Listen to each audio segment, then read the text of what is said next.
Hello, everyone. It is Here we time. go. It is time for Revolutionary Change. I'm Jen Perelman. I'm Peter Hager, and Jen, you appear to be somewhere else. I know I'm actually in my house. It's not as exciting as one would think. I'm in my house. My studio was already booked for tonight, and so going forward, this should not be a situation. But it happens. But, you gotta make sure to register first.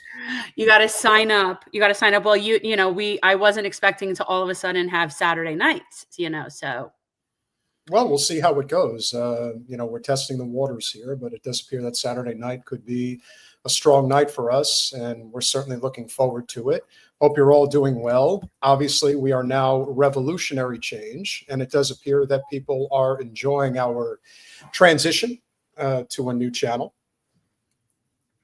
I would hope so. New channel, but a new branding concept anyway. Yeah, it's time. We needed a little bit of a something. We needed a little bit of a zhuzhing upgrade. Well, what does revolutionary change mean to you? Because I think people need to understand what the whole idea was. What was the impetus to go in this direction? Obviously, it's a huge change, but one that I haven't really noticed necessarily in terms of just the overall arch when it comes to the whole concept of Google not being able to find your channel and then people being confused and wondering if it's the same thing. It does not appear that we have necessarily, knock on wood, suffered from that particular issue as of yet. No. Hopefully that won't be the case. Well, there were a lot of variables that contributed to the idea of doing a rebrand, not the least of which was Jordan Chariton telling us for basically the better part of the past 5 years that one of our problems is that we spell generational with a J, and that's not a real word. And so, just the concept of generational change was more this idea of transforming politics into service. And I'm just not in that mindset anymore. So as I have gone further and further, I say I'm going to end up falling off on the other side, to the left. But revolutionary change is what happens when everybody realizes that our solutions are not going to be found in electoral politics. Our solutions are not going to be found in a political party. Our solutions are only going to be found the more people realize that this is a class war and that the change has to come from our class. That's revolutionary change as opposed to what I thought was where we were before. And now I feel much more incendiary. I have so much more rage. I'm at, I was already at a 13 on the rage meter by 10 o'clock this morning. So, Well, I think, and obviously we're going to talk about Zohran at length this evening, particularly with India Walton when she comes on at the 8 o'clock hour. Electoral politics only matters depending on what you make of it. If you think that simply by electing somebody who you think is on your team, if that's what you want to call it, is somehow magically going to fix all of the problems. For example, you want to have basically government-run grocery stores in New York City. Now, I am not necessarily opposed to things like that. I think it's just another form of free market competition because I love it. If the government is going to get involved and is going to create a price structure that is not going to allow for price gouging, which is really the whole point of them in the first place. It's providing universal basic services in the form of groceries. And that is a universal basic service. And so anything that protects people from gouging is a good thing. It is. It's a good thing. So, yeah. So I do think that that's something that is going to foster the type of competition that is really needed. We see constantly the type of monopolization that goes on, and it's very regional. If you're in the southeast part of the United States, Publix is very dominant. If you're in the traditional South, Kroger is pretty dominant. If you're in the Northeast, it's usually ShopRite or A&P. These are just a couple of examples of the type of things that you will see that would otherwise not foster this, monopolistic type of capitalism, which again is end stage capitalism. Because once it moves into monopoly, then there is no coming back from it because they're never going to let go. So even if something as simple as a government run, or should I just say government funded grocery store, is going to foster the type of competition that's going to make lives a lot easier for a lot of people. If Zohran is successful in any way as far as co-ops, sure. And that's good too. Every region, every place could use different forms and formats. It's not all or nothing. I do like that idea. Obviously, co-ops is a great way too. Yeah. And that, I think, in some respects, is right off the bat is going to allow Zohran to become a much more effective voice and leader. It all depends on how he cultivates it. It isn't going to come from, and somebody's pointed this out the other day, that he has already, sung the praises of Elizabeth Warren and has broken bread with Al Sharpton. And it's like, yeah, he's going to do that. You're going to have to accept that that's part of it. The mayor of New York. If you're not like having to grease wheels and kiss babies, I don't know what you think that job is. Like, I mean, that's the job. Yeah. I don't want him to break bread with Elizabeth Warren. I know she's a snake in the grass, but hey. Oh, but he very well probably knows that too. Yeah. And so, again, who people talk to and who they work with is really not the key issue. It's what are they accomplishing and what is their mission? So if his mission is to create an affordable New York and he does something in that capacity, then it's a win, regardless of who he talks to in order to get that done. Right. So that, like, I'm not going to judge people based on who they speak with. You know what I mean? Like, yeah, that doesn't make sense. And I think that speaks to the greater issue here. And of course, like I said, we'll get to it at greater length when we talk to India, because India, of course, went through this herself.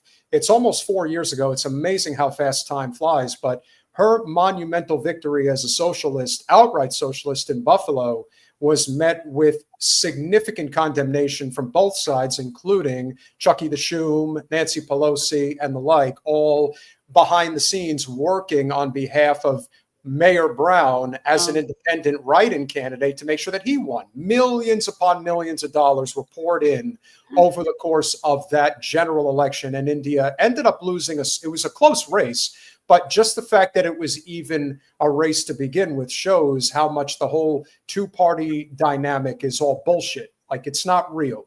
And we have to continue to prove that point. Again, elections matter, but the most important ones are local, and they're usually nonpartisan. In the case of the mayor of New York City, it technically is a nonpartisan seat because people are constantly running as Democrats, and they're not really the traditional, small d Democrat, if you will. Things change. And I think Zohran represents a change that is going to come from outside, bless you, the electoral process. There is, if you guys haven't noticed already, a substantial amount of effort on the part of the Democratic establishment to co-opt Zohran and to try to, it's what they do. They want to act like they're friends with him now and they like him and all that because they want to control him. It isn't about, do they really believe in his philosophy? No, because if there's anything that he represents more than anything else, Zohran represents a complete repudiation of the corporate infrastructure consultant class machine that is the Democratic Party. He represents a complete shift from that. We'll see. They don't want any part of it. Well, we'll see what happens. I feel like there's no real reason to have any sort of conclusions. He hasn't done anything yet. I don't know. I think that until he does or does not do what he says he's going to do, then it's all very, very speculative. Well, he's got a very tough road ahead of him. There's no two ways about it. If you think that the corporate establishment is not going to do everything to get Adams back in as mayor, trust me, of course, you don't know politics. Of course. But I just think that at this point, they're really spinning their wheels, and it's almost like they're just going in mud. They're not going anywhere. They're stalled out because people just don't, like, they could put all that money behind him too. It's clear that that's not working. Okay. So more negative mailers, more negative commercials, that's not going to do it. Obviously, if that worked, it would have already worked. So this is another example of the consultant class making a fortune on election, where it really, once you reach the certain point of money where you have the money you need to do the campaign you want to do, there's a point of diminishing marginal returns. And it just, they've hit that already. So I just think that it's not good. I don't think that Eric Adams is going to fare any better than Sonny Cuomo. No. And of course, the biggest mistake that they're making, which is not surprising, but they're going after him. They're not even tepidly suggesting. Remember, he's the mayor. He's still the mayor. He still has the authority to be like, you know what I'm going to do? I'm going to get ahead of Zohran on this. I'm going to do something really great for the city. Oh, no. Like, that's not happening. No. It's all, you don't get shit. You're not getting anything.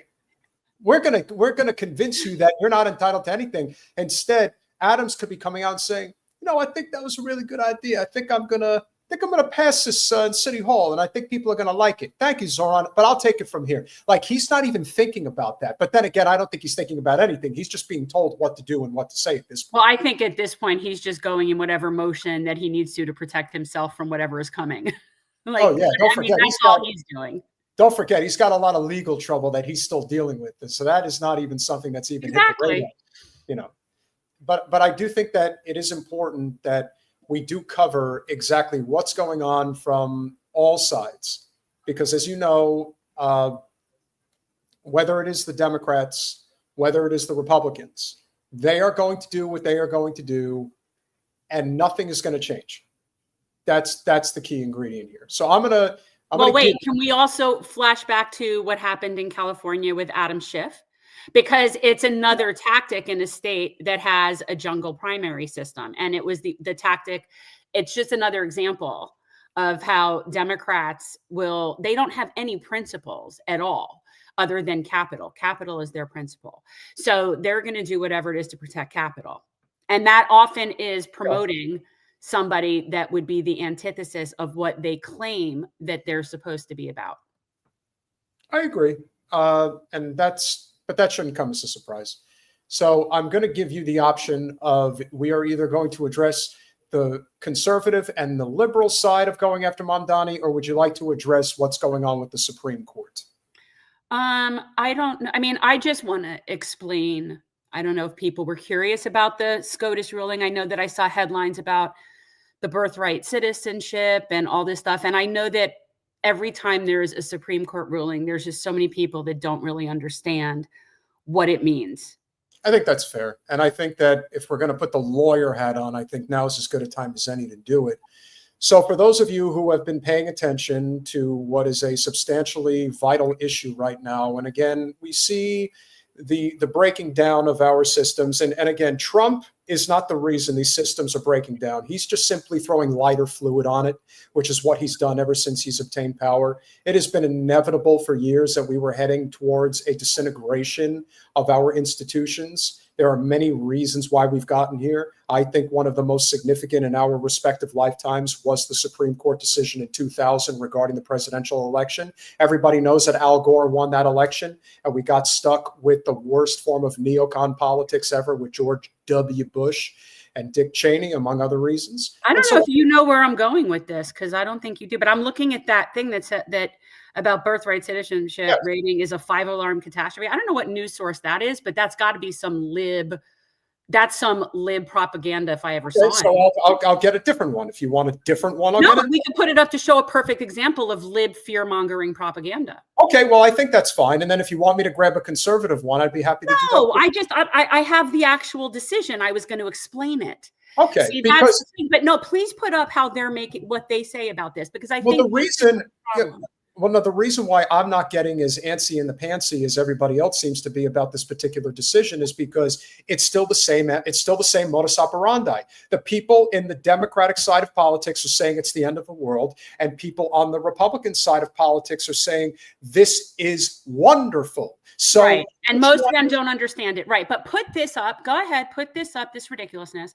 So this is from the Nation, and this is, keep in mind, Elie Mystal is an absolute shill for the Democratic establishment. This is my point. I didn't know who wrote it, but all I saw was the headline, and I said, that is some lib fear-mongering propaganda. So the headline reads, the Supreme Court's birthright citizenship ruling is a 5-alarm catastrophe. This is wrong on so many levels. Okay. First of all, the fact that the subject of this case happens to be about birthright citizenship is not the issue that the Supreme Court actually ruled on. And this is something we've talked about on this channel before. I've brought it up with other cases. When a case goes to the Supreme Court, it is there to have a very specific question of law decided. That's why it's there. They're not redetermining facts. They're not looking at evidence. They're not having witnesses come in and testify. That's not how that works. What they're looking at is something that happened as a question of law, procedure in the lower courts, to look and see if those courts were following their job, if everybody was doing their job, right? Like that's what this is. So they don't just come in and give some opinion. I will refer everyone. Glenn Greenwald today did like a 10-minute segment really explaining this. I thought he did a really good job. And I unfortunately have to give somewhat props to Amy Coney Barrett. You know, I do, because they're not wrong. So this is how this case really breaks down. All right. It doesn't even do that. So guys, our Constitution has a very, very narrow, specific definition of what is a federal court case, right? Like what constitutes something that can be brought in a federal court. It is very specific. And I just don't think people really understand how a lot of this works. So basically, and I only learned this from reading this decision that Amy Coney Barrett wrote. But basically, and I never even knew that this has been happening, but apparently increasingly so. So since about, the mid last century, apparently courts have increasingly been expanding their own power. And I say this because this is something that people have to understand. So if you bring a case into a federal court, right, whatever that case is, right, it could be a civil suit between two people from two different states. It could be between a person suing their state, right? Like there's different reasons to be in a federal court, right? That court can issue decisions and injunctions on the parties of that case. So for example, in this case where Trump, and it happens to be a birthright citizenship case, the district court, the judge is able to issue an injunction protecting those particular people from that case from being deported. That judge at that district level, and I clerked for a district judge in San Antonio, like you are but one bleep, okay? That judge apparently, and I didn't know this was going on across the whole country as often as it has been, but it increased a lot under Joe Biden and even more so under Trump. We've got district judges that are creating injunctions nationwide. And so in other words, other than just protecting the people that are in front of you, which is basically the definition of your job is the case and controversy brought before you, your injunction applies to everyone in the whole country regarding that executive order. And that's just not how this is supposed to work. That is not proper. I don't even think it's a good idea.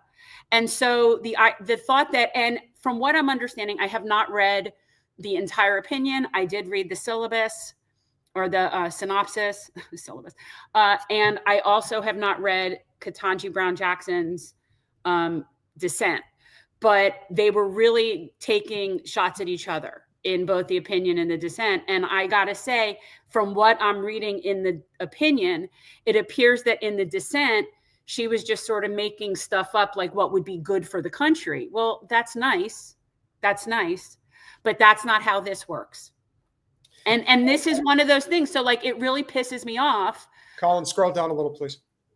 This is not true. And by the way, it has been getting excessively problematic for the past 100 years, according to some of these cases that she cited in the opinion. And so, I mean, I don't disagree with this, to be honest with you. The Supreme Court on Friday handed a significant victory to Donald Trump and future American presidents when curbing lower courts' power to block executive orders.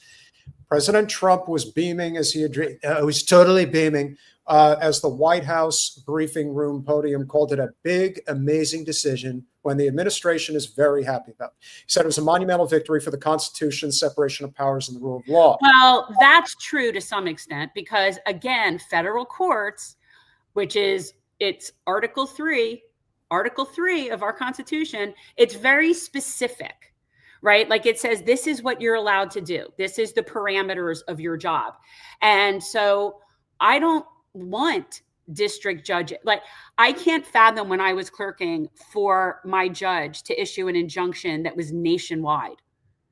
And that just doesn't even make sense to me. It's definitely an overreach, but the fact that they're framing it both sides, if you will, as if somehow it's a partisan thing is just stupid. It's just not. It's just not. It's called the Constitution thing. And you know, the birthright citizenship issue is not what they decided. That's the point. It has nothing to do with this case. And they're just keep focusing on that wording because it's fear mongering.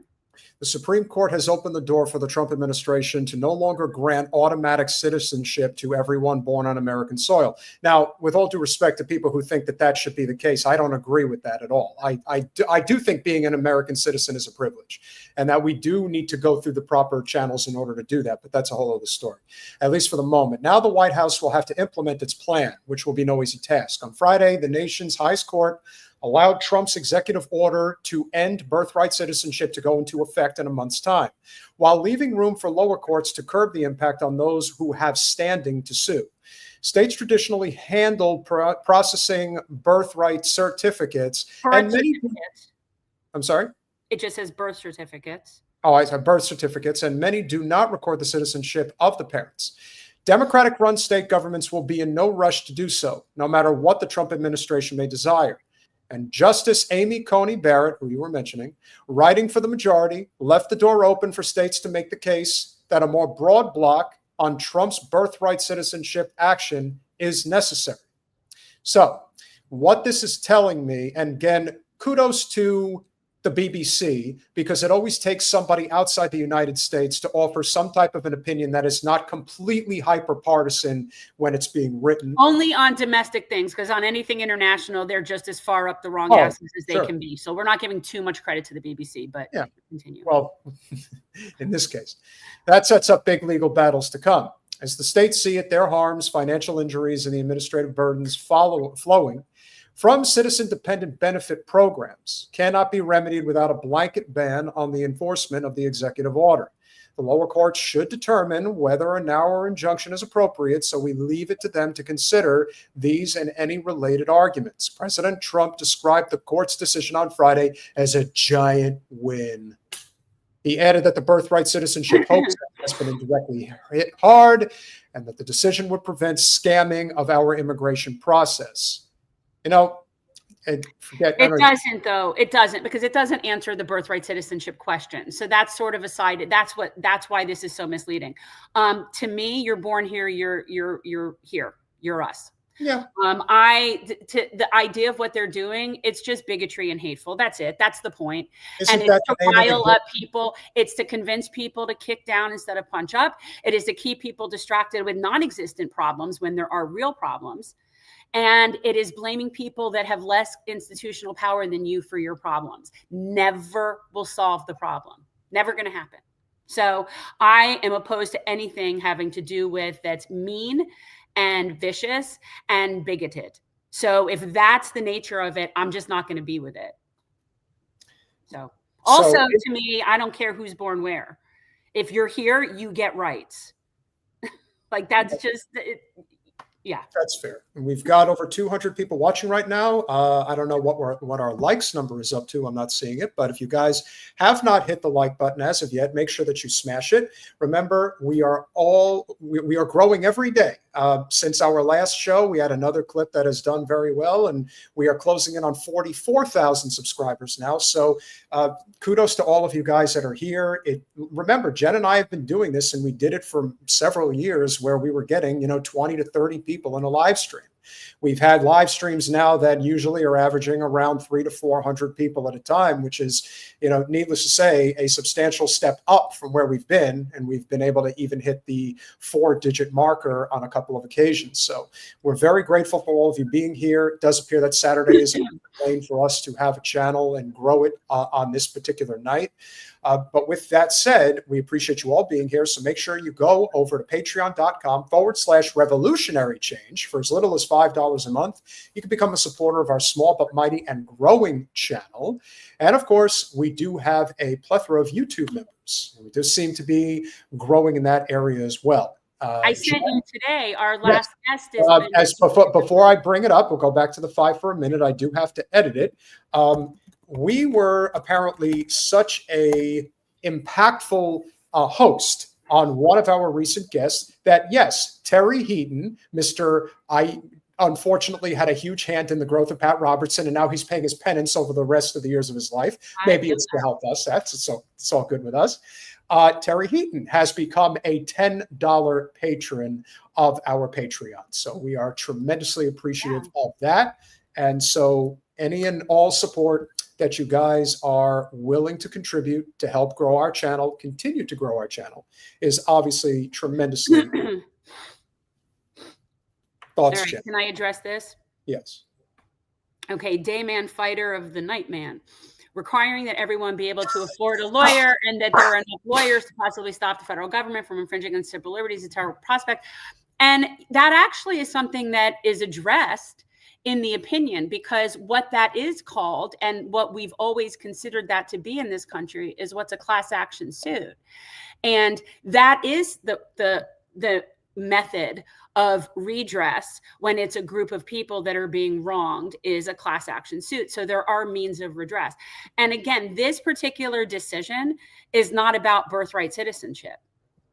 This particular decision is about whether a district court judge can issue an injunction that applies to everybody in the country. And I think that's to me, that's a little overreach. So I don't disagree with this decision. I did not read all of it. I read the synopsis. But yeah, I think that it's correct. So again, we don't necessarily like the outcomes, but that doesn't mean it's not a correct ruling. We can't expect this. We don't want this to be political. It can't be political. Well, that's the whole point. I mean, everything, especially with Trump, has to be political in the eyes of the opposition, if you will. His too. He's sitting there claiming some sort of political victory. That's what I'm saying. But they're all making it seem political, but the decision is actually very reasonable. I do have one thing that I have to say. Yeah. Hey, man. Fighter of the night, man. And anybody who gets that reference, kudos to you with that fantastic. I don't know what that is. Well, you don't watch It's Always Sunny in Philadelphia, so you wouldn't understand. I don't. You don't understand humor, Jen. Yes, I'm humorless that way. Yeah. It's what's so amazing about the story behind the Dayman, Nightman story is that it was just one of those things that they you see, how come Rachel understands this? She gets you. She feels you, okay?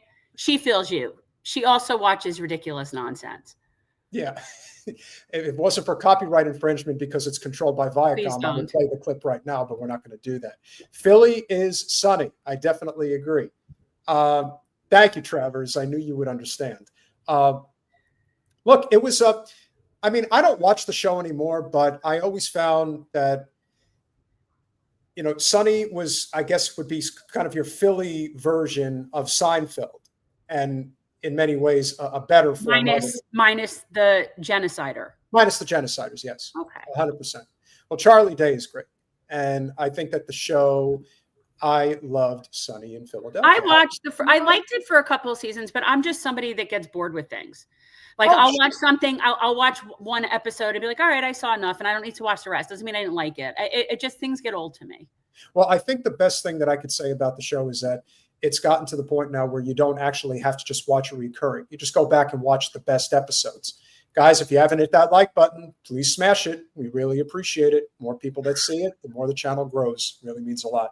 I would definitely say that the show in a nutshell is great I mean, again, they're always getting into these crazy adventures and stuff like that. And so now, because it's been around for so long, you just have to pick out the episodes that really stand out amongst. I'm really seeing like the potential love connection between Rachel and Colin. I really can. Like, I can definitely see them very much like vibing. Well, I'm just I'm noticing a little bit of stuff in the chat. Does Colin get It's Always Sunny in Philadelphia? Clearly. That's what I'm saying. Clearly, he's into it. So Jen, remember, just because you think you're with it, I'm telling you, it's a great show. It's got some great episodes. I'm not saying it's not. I'm just saying I got bored of it. That's all I'm saying. I don't. Yeah. I'm with you on that as well. I'm not going to say that I'm not bored of the show. It's definitely seen its better days, but the days that were good were obviously really, really good. And so, okay, that's a good question, Roger Meadows. He doesn't even probably know what that's referring to, but I do. But thank you for doing something that I super chat, since we've got a few already. Roger Meadows with the $2. Gen X. Why does Pete look like Sha-na-na? Bowser from Sha-na-na? Is that what that reference is? Anybody from Sha-na-na, but yeah, Bowser would be like my guess. The fact that you know that actually impresses me. I only know that because Adam Sandler's Hanukkah song. That's the reason that I know Bowser from Sha-na-na was because of Grease. Because Sha-na-na played the band that did the dance, that was the dance band in Grease. And it was Bowser and Sha-na-na. And I've known them, yeah. And Arthur Fonzarelli. Well, that's, and hence Jumping of the Shark. There you go. Roger Meadows with the $5. I met India when she came downstate for support. I liked her. I need you to ask her to run for governor as an independent next year. I don't know if she's got that within her purview, but we will definitely ask her what she's up to these days. And certainly we'll probably be offering some much needed advice for Zohran. I hope he takes it. HY, thank you so much for the $1.99. Again, any and all help does matter. We're already past the 200 viewer mark, and we're only just a half an hour into our live stream. So really appreciate you all being here this evening. All right, we're done talking about the SCOTUS case. Yes. We can officially move on to whatever else I think I clarified it for everybody. So I'm gonna leave it to you to decide, which particular story you want to go with. I think it might make sense. I think it probably makes more sense to talk about the Gillibrand story when India gets here, because she obviously was in a similar situation trying to get her support, and clearly she didn't get it. And so I think what we'll do is we will talk about Congressman Andy Ogles, who represents Tennessee's 5th District. Now, where is that? Tennessee's 5th District, I want to say, is Knoxville, I believe. I believe that's where Andy Ogles is. I'll look it up real quick. So I don't want him to be Chattanooga, not Chattanooga. I don't know about that. I mean, he's okay. A Tennessee, went to Middlesex. He looks like a douchebag. I mean, I can't. There's no other way that I could describe him other than he kind of looks the part of exactly what you would think this guy would be. So he covers the suburbs of Nashville. So he's in the center of the state. Okay. So Andy Ogles is one of many, but he clearly was one who decided. And Colin, please get the tweet. I sent it to you. This is clearly a guy who is speaking for the very bigoted side of conservative politics, or just politics in general, because both sides are freaking outlandishly bigoted, especially against Muslims. That is obvious. It's been that way for a very long time. I'm not surprised that Ogles did this. I think it was inevitable that he would come out and say what he said. Colin, are you there? Telling you, they're off running in the field, him and Rachel watching It's Always Sunny in Philadelphia together. Yeah, terrible stop point in the live stream. Listen, if you got to go to the bathroom, you got to let us know ahead of time. Yeah, we need it in writing, Colin. No, leave Colin. Well, I'll tell you what. Can you see it? Whatever, just pull up whatever you want to pull up. Well, I don't see it. So here's what we're going to do. I was going to put out the tweet first, but we're going to play the clip first. Okay. So what's this nonsense? Yeah, he's definitely giving off that type of energy. I would say that that's for without question. So Andy Ogles put out his message regarding the fact that little Muhammad Mamdani, it's bad. So little Muhammad Mamdani, forget that this guy's an Indian. He's not even a Middle Easterner. You know, he can't even get that right. I mean, when you're that ignorant, it's Is that right? I didn't know I knew he was a Muslim, but I didn't know he's Indian. Like, I didn't know where he was from. Yeah. Well, so this is Colin, I sent you the tweet. I texted it to you in the last few minutes. This is a congressperson that clearly has some real insecurities. This is somebody compensating for a lot. Oh my God. Well, and I want the other one. I sent, where is that second one? Yeah. No, I want the second one. That's it. Okay. So this is what Mr. Bigot had to say. Zohran Little Muhammad Mamdani is an anti-Semitic socialist communist who will destroy the great city of New York. This is a Tennessean talking about New York City, by the way. He needs to be deported, which is why I am calling for him to be subject to denaturalization proceedings. Attached is my letter to Attorney General Bondi. Zohran Mamdani was born in Uganda, became a naturalized citizen, I believe, when he was born in Uganda, but his heritage is whatever his heritage Indian. is. Oh, he's Indian. That's what you're saying. So he's from Indian family, born in Uganda, and he's a citizen now. So any of that is so all of that is relevant. How? That's what I'm understanding. He's a citizen. I don't understand how any of that is relevant. I didn't understand how it was relevant that he's a Muslim, other than it pleased me that it bothered them.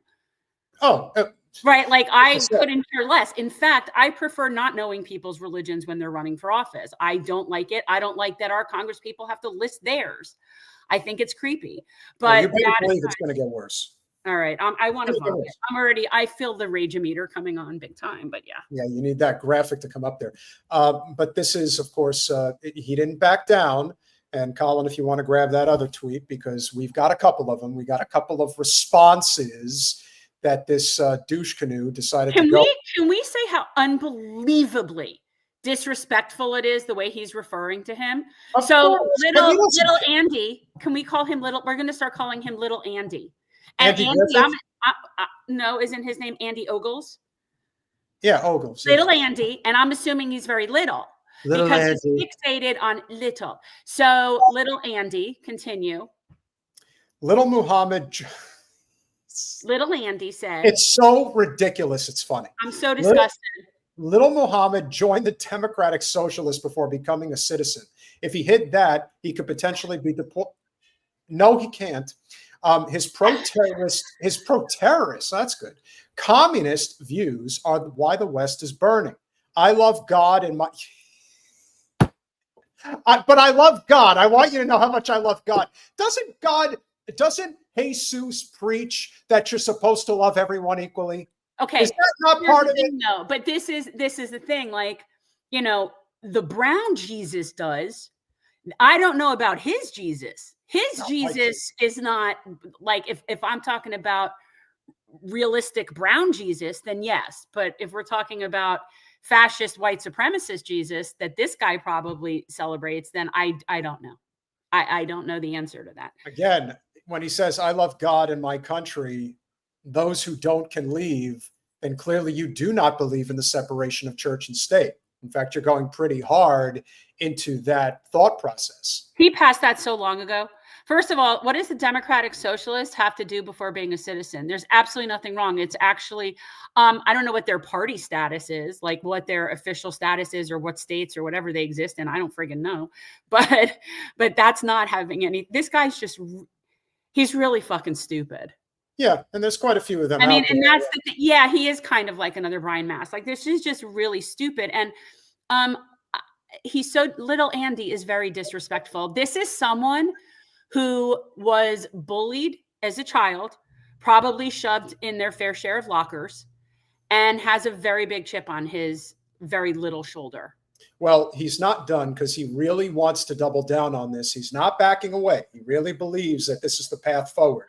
And this is what's going to happen, because I would stress to people that there is no difference between the two sides. It's just how the message is put out there, because Senator Gillibrand basically did the exact same thing, if not more so than others did. So here's the follow-up on, I believe, OAN or News Nation, that Representative Ogles decided to go on. But Andy Ogles has said that this man should be deported. And he actually joins us now from a actual moving car. That's a busy politician right there. Congressman, good to have you on. Don't worry. He appreciates how much you buff his balls before you start talking. He's a busy man going out there, let me tell you. You say Mamdani should be, you have a letter to Attorney General Mamdani demanding an investigation into whether Mamdani should be subject to denaturalization proceedings on the grounds that he may have procured U.S. citizenship through willful misrepresentation or concealment of material support for terrorism. Give us your claim here, sir. Well, so part of the process when you fill out the naturalization forms, which, here's a copy of one here, is you've got to disclose your activities. So like communism, anti-American activities. And so in 2018, when he was naturalized, he failed to disclose some of the things that he had been doing, one of which was joining the Democrat Socialists of America. Now, you need to tell me where that is a crime. Where is it written exactly? And here's the thing. People get into this tendency to get so, raged out about it. The level of insanity to even go there only helps Mamdani. Like, if his intention was to try to reduce some degree of his gravitas that is growing with him right now, this is not how you do it. In fact, all you're doing is empowering Mamdani even more. Now, granted, Ogles is probably in a very safe seat, and that's why he can say this. He can get away with it because, yeah, it's a pretty safe seat. It's a +8R, so he doesn't really have anything to worry about. But okay, so I just had to Google this douche because I was just curious. Clearly, this is not somebody that has even basic understanding of legal principles, and yeah, not impressed with this resume. But the problem, there's so many. I don't even know where to start. It's just so ridiculous. Is that it so clearly is a PR stunt, because there is no there. You're not first of all, you can't deport people that are citizens, right? Like, those things are mutually exclusive. Well, not yet. No. Well, there as of now is no said procedure to deport. See, that's the whole thing. It's sort of like we're there with the Jews for Jesus again. Those two things. You cannot deport a citizen. If they're a citizen, then this is their nation. Where would you be deporting them to? See, if you're a citizen, then this is your nation. So that's just stupid. But even if we were to take that aside, the Democratic Socialists of America are not in any way labeled anything other than maybe an active party in some places and a club in other. It's just, again, also, I'm really unclear, little Andy, what is he? Is he a communist? Is he a socialist? Is he a terrorist? Do you know the difference between communism and socialism? I don't know. I'm not thinking you do. You worked as the executive director of the Laffer Center, a conservative think tank. They weren't doing too much deep thinking. I can tell the deep think was not really with them. No, he is known for his staunch support for Donald Trump and his statements disregarding the U.S. Constitution. And this is the guy who sends out the Christmas cards with his family holding rifles. So he's just an idiot. So basically, he is the inverse of Thomas Massie, which is amazing too, because the two of them don't line up, don't go up against each other in terms of geography, but they're not that far from each other either.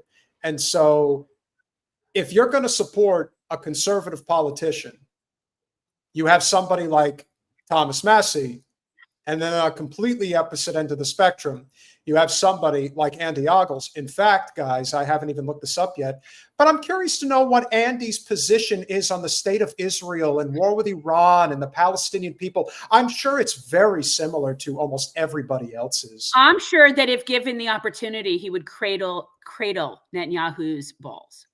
So that's what I'm going to say about this guy. that's a communist organization, which quite frankly at that Okay, time but see, would have this is what I disqualified. understand. It says Democratic Socialist, and he's saying it's communist. I don't understand. What does that mean, little Andy? I don't understand. Also, always be suspicious of men with no lips. There's something about that. There's just something about that. Always. I'm not saying they're all bad. I'm just saying, just when they start spewing their bullshit. I can't with you with that. That's irrelevant. That's irrelevant. Just be cognizant. I'm just saying. Be cognizant of men that are overcompensating and extremely stupid. That's what I would say. The only nice thing I could say about Andy is that he's got a very nice tie. I do like that tie. It's a sharp tie. What is wrong with you? It's a really great tie. Really great tie. Him from becoming a United States citizen. So what we're encouraging to do is the Justice Department to look into the timing of his joining that organization. It would have been anti-American. It would have fit the definition of what he would have been required to disclose, and quite frankly would have made him most likely ineligible to become a naturalized citizen. So if that's true, then the process could begin of him being denaturalized. Now, that being said, even if we can't prove or dot the I's and cross the T's and get this guy on this, and create the template for these other individuals who come to this country. They're sleeper cells. They want to undermine our way of life. They want to take advantage of our generosity. Enough is enough. Look, I'm a proud American. I love my country, love my flag, I love my God, and I love my family. Okay, wait. Upon further investigation, so here's a little blurb. He later studied at Middle Tennessee State University, where he failed every course taken in the fall of 95 and the fall of 98. Returned, graduated with a 2.4 grade point average with a Bachelor of Science in Liberal Studies. However, wait, this gets even better. So he apparently claimed that he received a degree that he didn't receive. Oh. And apparently it was questioned back in 2023, an investigative report, blah, blah, blah. Yes, he claimed to have an MTSU degree in international relations with minors in psychology and English. MTSU declined to confirm his degree. So this is, again, stupid is as stupid does. Onward. That is actually one of the more memorable lines from Bill Maher's Religulous movie, when he's sitting with that senator and he says, well, you don't have to be smart to be a politician. Oh, hell no. No, you don't. And I think this guy, it does sound like Andy Ogles, Jen, might be in line for the Joe Biden treatment. I'm sure there's probably at least one plagiarized circumstance that he's probably been involved in, including the fact that he claims that he got a degree that he doesn't actually have. This guy is flying a little bit too high to the sun as far as I'm concerned in terms of what he's saying about Zohran. And he's going to end up finding himself in a libel suit. And this is where he's going with that. He's going to end up in a situation like Alex Jones if he doesn't watch his, big mouth. No, but here's the thing. He's not watching it. He sent out the tweet. Everyone came after him. Now he's going on Newsmax and he's saying even more derogatory stuff that can be. He's going to end up getting taken out for this. As he should. I have no sympathy for people like this. No. And we'll get to Senator Gillibrand eventually, but these types of people, and I have friends that live in his congressional district. They're not like this. But then again, most people are not like these representatives. They represent a very, very small constituency of people. That's the other thing people need to recognize about why our politicians suck as much as they do. It's because they don't actually represent you. People are not clamoring to get somebody like Andy Ogles into elected office. It's that small band of sycophants. And yes, in places like Central Tennessee, there's a lot of Bible thumpers, and he probably talks a good game, and they all eat that shit up because they're told what to do by their evangelical churches, and that's the way it goes. There is that. But in the end, this guy's just asking to be exposed. And I'm tired of us being taken advantage of by the rest of the world. Yeah, it's something to see this. How is this white man in Tennessee being taken advantage of by the rest of the world? Can someone explain that to me? Well, come on, Jen. Haven't you been to Franklin, Tennessee? I mean, it's a very dangerous area, let me tell you. Really got to watch your back there. Most you got to watch out for is maybe some rotten fruit at the weekly farmers market get-together in downtown. I don't know his district. I've not spent any time in Nashville, but this is just, he's just really stupid. He's extremely stupid. But as the saying goes, you don't need to be smart to be a federal politician. Oh, hell no. No. We've gotten so complacent with the threat of what this ideology can bring to this country, and it really is scary how it's just celebrated in the streets now. It used to not be that way. What ideology? Congressman, we appreciate you coming on. Thank you, sir. That terrorist Absolutely. ideology. Thank you. Yeah, The terrorist ideology. I mean, if you can't distinguish between the two, specifically between socialism and communism, this guy has no idea. One of the main differences between socialism and communism, it's very distinct. Communists believe in the communal ownership of property. Socialists believe in co-op ownership of business, not property. It's a big difference. So the fact that you can't even distinguish between those two specific things, that's just one issue. He doesn't understand. He doesn't understand. Like most people, they just hear an ism and they think that they know what it is.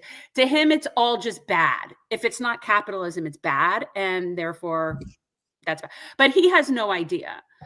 You know what I mean? And he's not worth explaining things to. He's a very small man. Unfortunately, there's a lot of them out there. But then again, we have a very impressive lady who is going to be joining us in a minute. You know, for those of us who have obviously been at this for a while, we have been telling people for a decade that the Democratic Party is never going to capitulate to the will of the populist left. It's never going to happen. They're not our friend. They're just not our friend. That's why everyone who's out there, every Tom, Dick, and Harry that is hoping to resuscitate the Democratic Party and are saying, "Oh, now everybody's got to run. They're all going to be taken out." And no, that's not what's going to happen. There's no magic fairy dust that just makes that happen. They are going to go through many, many stages, and a lot of the efforts that is going to be necessary in order to make that change is going to come from outside of elected office. It's going to come from community buildup. And what ultimately comes of that with Zohran over the next several months before we get to the general election, you got to remember, the election is not until November. I mean, we've got time. There is time. There's several months ahead, and there's no telling what the corporate establishment has up their sleeve. I don't believe India had as much time to circle the wagons, if you will, when the establishment decided to pour in millions upon millions of dollars. And the other thing we're going to talk about with India is how the unions threw her under the bus, because they threw Zohran under the bus for Cuomo. So it's really no surprise that this is ostensibly what's happening. He made happening. them an offer they couldn't refuse. You know that it's like that, and you know they can do whatever they want. I think that the time in this case only helps Zohran, because again, they're going to, once you reach a certain amount of point where you've raised all the money and you've sent out all the smear ads and you're just over and over and over again, there's this point of diminishing marginal returns. But it isn't even just that, is that if there was any real dirt to find on him, we'd already know it. We already know it. They've already spent all their money digging into him. There's nothing there. There's no there. So they wish they had something on him. Meanwhile, on the other side, there's nothing but dirt and disgust to be found with those people on the other side. So the more that you've got people getting behind Eric Adams, the more you have people like even getting behind Cuomo in whatever capacity he's in this, it's just more garbage of them that's going to come out. So I think it only benefits Zohran the time. We'll see what happens. She is a friend of the show and somebody who should be going into her second term as mayor of Buffalo right now, but we digress. We still love her. India Walton, welcome back to Revolutionary Change. Hello. Hi. I love the rebrand. Thank you. And I love the headband because you really blend with the stripe across the bottom of the screen. I got the memo. No. You did. No, but yeah, it was necessary. I do no longer have that here comes the sun attitude as much as I have I want to light a match attitude. You know? I got it. Trust me, I completely understand. Well, yeah. Can we get the most important issue out of the way here? What the NFL did to your team in the AFC Championship game was one of the most disgusting displays of bias I have ever seen in my life. And as I point out to people, if you need to know whether or not the Buffalo Bills should have been in the Super Bowl against the Philadelphia Eagles, you need only look at one play in the fourth quarter where Josh Allen did a QB sneak for a first down on 4th down. He clearly got it. The line judge that saw the ball gave him the first down, but then the other line judge who couldn't see the ball said, no, he didn't make it, and they went with his call. And when I see shit like that, I am reminded that this is why sports is completely corrupted at the professional level, because it's all about money and power. And people think it can't happen in the sports world. It most certainly can. So you have our sympathies. I don't know how much you have Jen's sympathies as a Dolphins fan. Okay. Well, no, here she does. And here's the thing. So what Peter just said, this is what I heard. Josh Allen. And the thing is, for me, he's a cutie poo. So as long as, he's all good with me. So I have no problems there. Plus, again, my hatred is generally reserved for the Patriots. I don't really have that much left over for other teams. So there you go. Josh Allen can do no wrong. How cute is he? Seriously. Him and Haley Stanfield together is like, I know. I know. And now that they're married, this has definitely got to be our year. We're definitely going all the way. Yeah. I mean, listen, you're definitely close. I think you're definitely you're the top team in the AFC. You should be. Obviously, you got to avoid the injuries. The Eagles are really good, but that's the thing about the NFL. It could be anybody's year, but when you have the best player in the league on your team, and you do, Josh Allen is the best player in football, then you definitely are going to have a chance. This is why Brady was always there. This is why Peyton's always there. When you have that superstar quarterback, it cures a lot of the ails. Now, I still think your defense needs to get better, especially in the secondary, but we will see what happens. We love you. We appreciate you. You should be the mayor of the second largest city in the state of New York right now. We all know how this went down. You ended up winning the Democratic primary against super corrupt Mayor Byron Brown. Yes. But if you could take us back in time to what actually transpired, you ran an incredible race, and then the next thing you know, you become the nominee. What did the Democratic establishment actually do behind the scenes that you can almost be assured they are going to do to Zohran in his race leading up to the general in November? Yeah, like almost immediately there was this eerie, heavy feeling in the atmosphere, right? Where it's primary night and I'm waiting for the outgoing mayor to call me. Right. And in my naivete, I thought that if I won the primary in a majority Democratic city, that the Democratic mayor would call me and concede. And we would have this transition and I would, take over in January. But he never called. He never called. He never conceded. He a couple of days later said, people have been calling me and they've been saying, don't give up. And you should write down Byron Brown. And there began the writing campaign, and he won. And I mean, not surprisingly, a person with 30 plus years of name recognition when I was a first-time candidate. The campaign was flooded with all kinds of money from not only the business class, but, MAGA supporting Republicans. Like they did everything within their power to keep me away from City Hall. Of course they did. We had somebody question in the chat asking if you were Medicare for all during that time. And I do recall you were always Medicare. Yes. Even when I was an organizer, one of the things I worked on was the New York Health Act. I've always been this way. Right. It should probably come as no surprise. I am sure you have seen what the three, Governor Hochul's not going to get involved, but what the three federal legislators of leadership note within the state of New York, the House Minority Leader, 2 senators, one is worse than the next. Jeffries is going to try to do the dance, won't work. Senator Schumer is pathetically trying to split hairs. And of course, Senator Gillibrand is an outright bigot of the worst kind. So I guess I haven't seen this, by the way, whatever it was. You've been mentioning this Gillibrand thing, and I don't even know what it is. We're going to get to it in a She's minute. An idiot.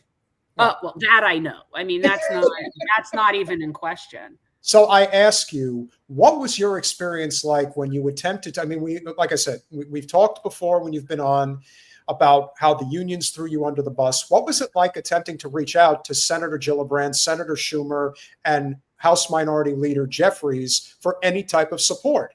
I mean, I didn't reach out to any of them. I didn't reach out to them.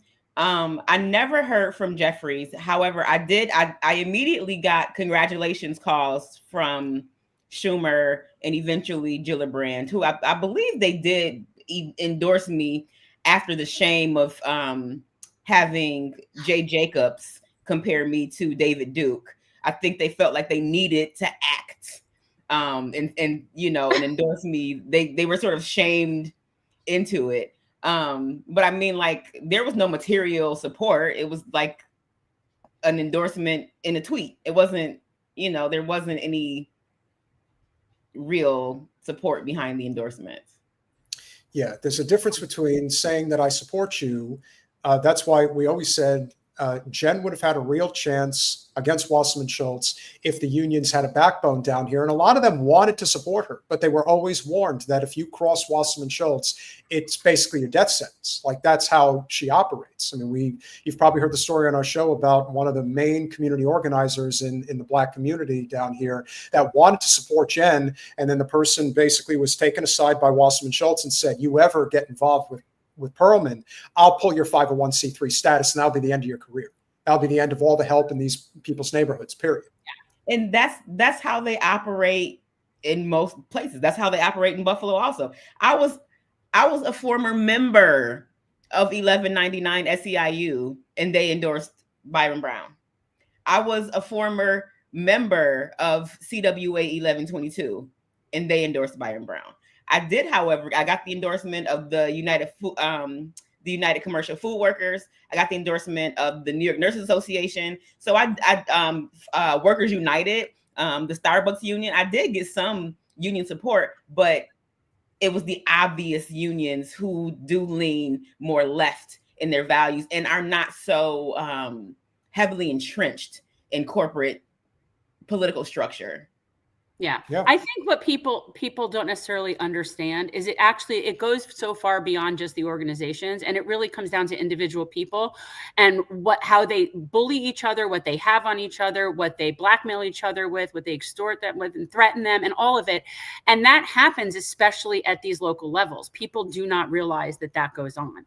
And so when you have that going on, the election is kind of secondary, because all of the community leaders that whip votes are going to fall in line with wherever their bread is buttered. And that's what ends up happening with the unions. I remind people all the time that union leadership is very different than the shop, right? Oh, yeah. So you will have members who are working class folks who support you all the way. But when you have the leadership who is golfing on the weekend with your opponents, exactly, it's a little bit of a different story. Well, yes, I mean, they don't represent rank and file. That is something that happens. They don't. And that is something that we have seen consistently. And it does stain labor. That is one of the things that I feel like is a legitimate complaint about a lot of how unions operate, and does allow for sort of an anti-union sentiment to have some sort of credibility because of that kind of crap. And we've seen it locally and we've seen it nationally. So sometimes all that stuff does is further stifle labor by really defeating its credibility. And that's one of the things that really pisses me off, because we all know, at least locally, we know who the scumbag labor leaders are that people are terrified of and can't get out from under. We know who they are. We know who they are. We know what they do. We can call them out by name, and yet it doesn't matter. Right. And they all look the same too. They do all look the same. So we're going to play. I don't even know if this was.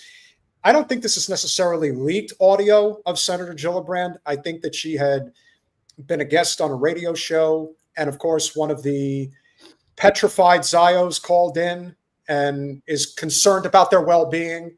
Because eventually the boomerang is going to come back in their direction of what they've been doing. Literally a massacre of the Palestinian people. And so this is a recording that was dropped either a day or two ago. Hi, good morning. Thank you for taking my call and question. I wanted to ask two very pertinent questions about the threats facing the Jewish community, unfortunately, from Zohran Mamdani. All right, so right off the bat, what threats exactly is the Jewish community facing from Zohran Mamdani? What threats? What has he said? That he doesn't recognize the state of Israel? No one should recognize the state of Israel. He didn't. There was a bill that I was reading about. No, go ahead. He didn't even say that he doesn't recognize the state of Israel. He said that everyone should have equal rights in Israel. That's the same thing. Same thing. Anti-Semitic. That's all that is. All I hear is blah, blah, blah. I hate Jews. Continue. India, why do you hate Jews so much? Terrible. Why do you hate us? That unfortunately he wants to target synagogues and Jewish institutions which donate to nonprofits, which are medical institutions like United Hatzalah and Magan David Adam, which is like the Jewish Red Cross.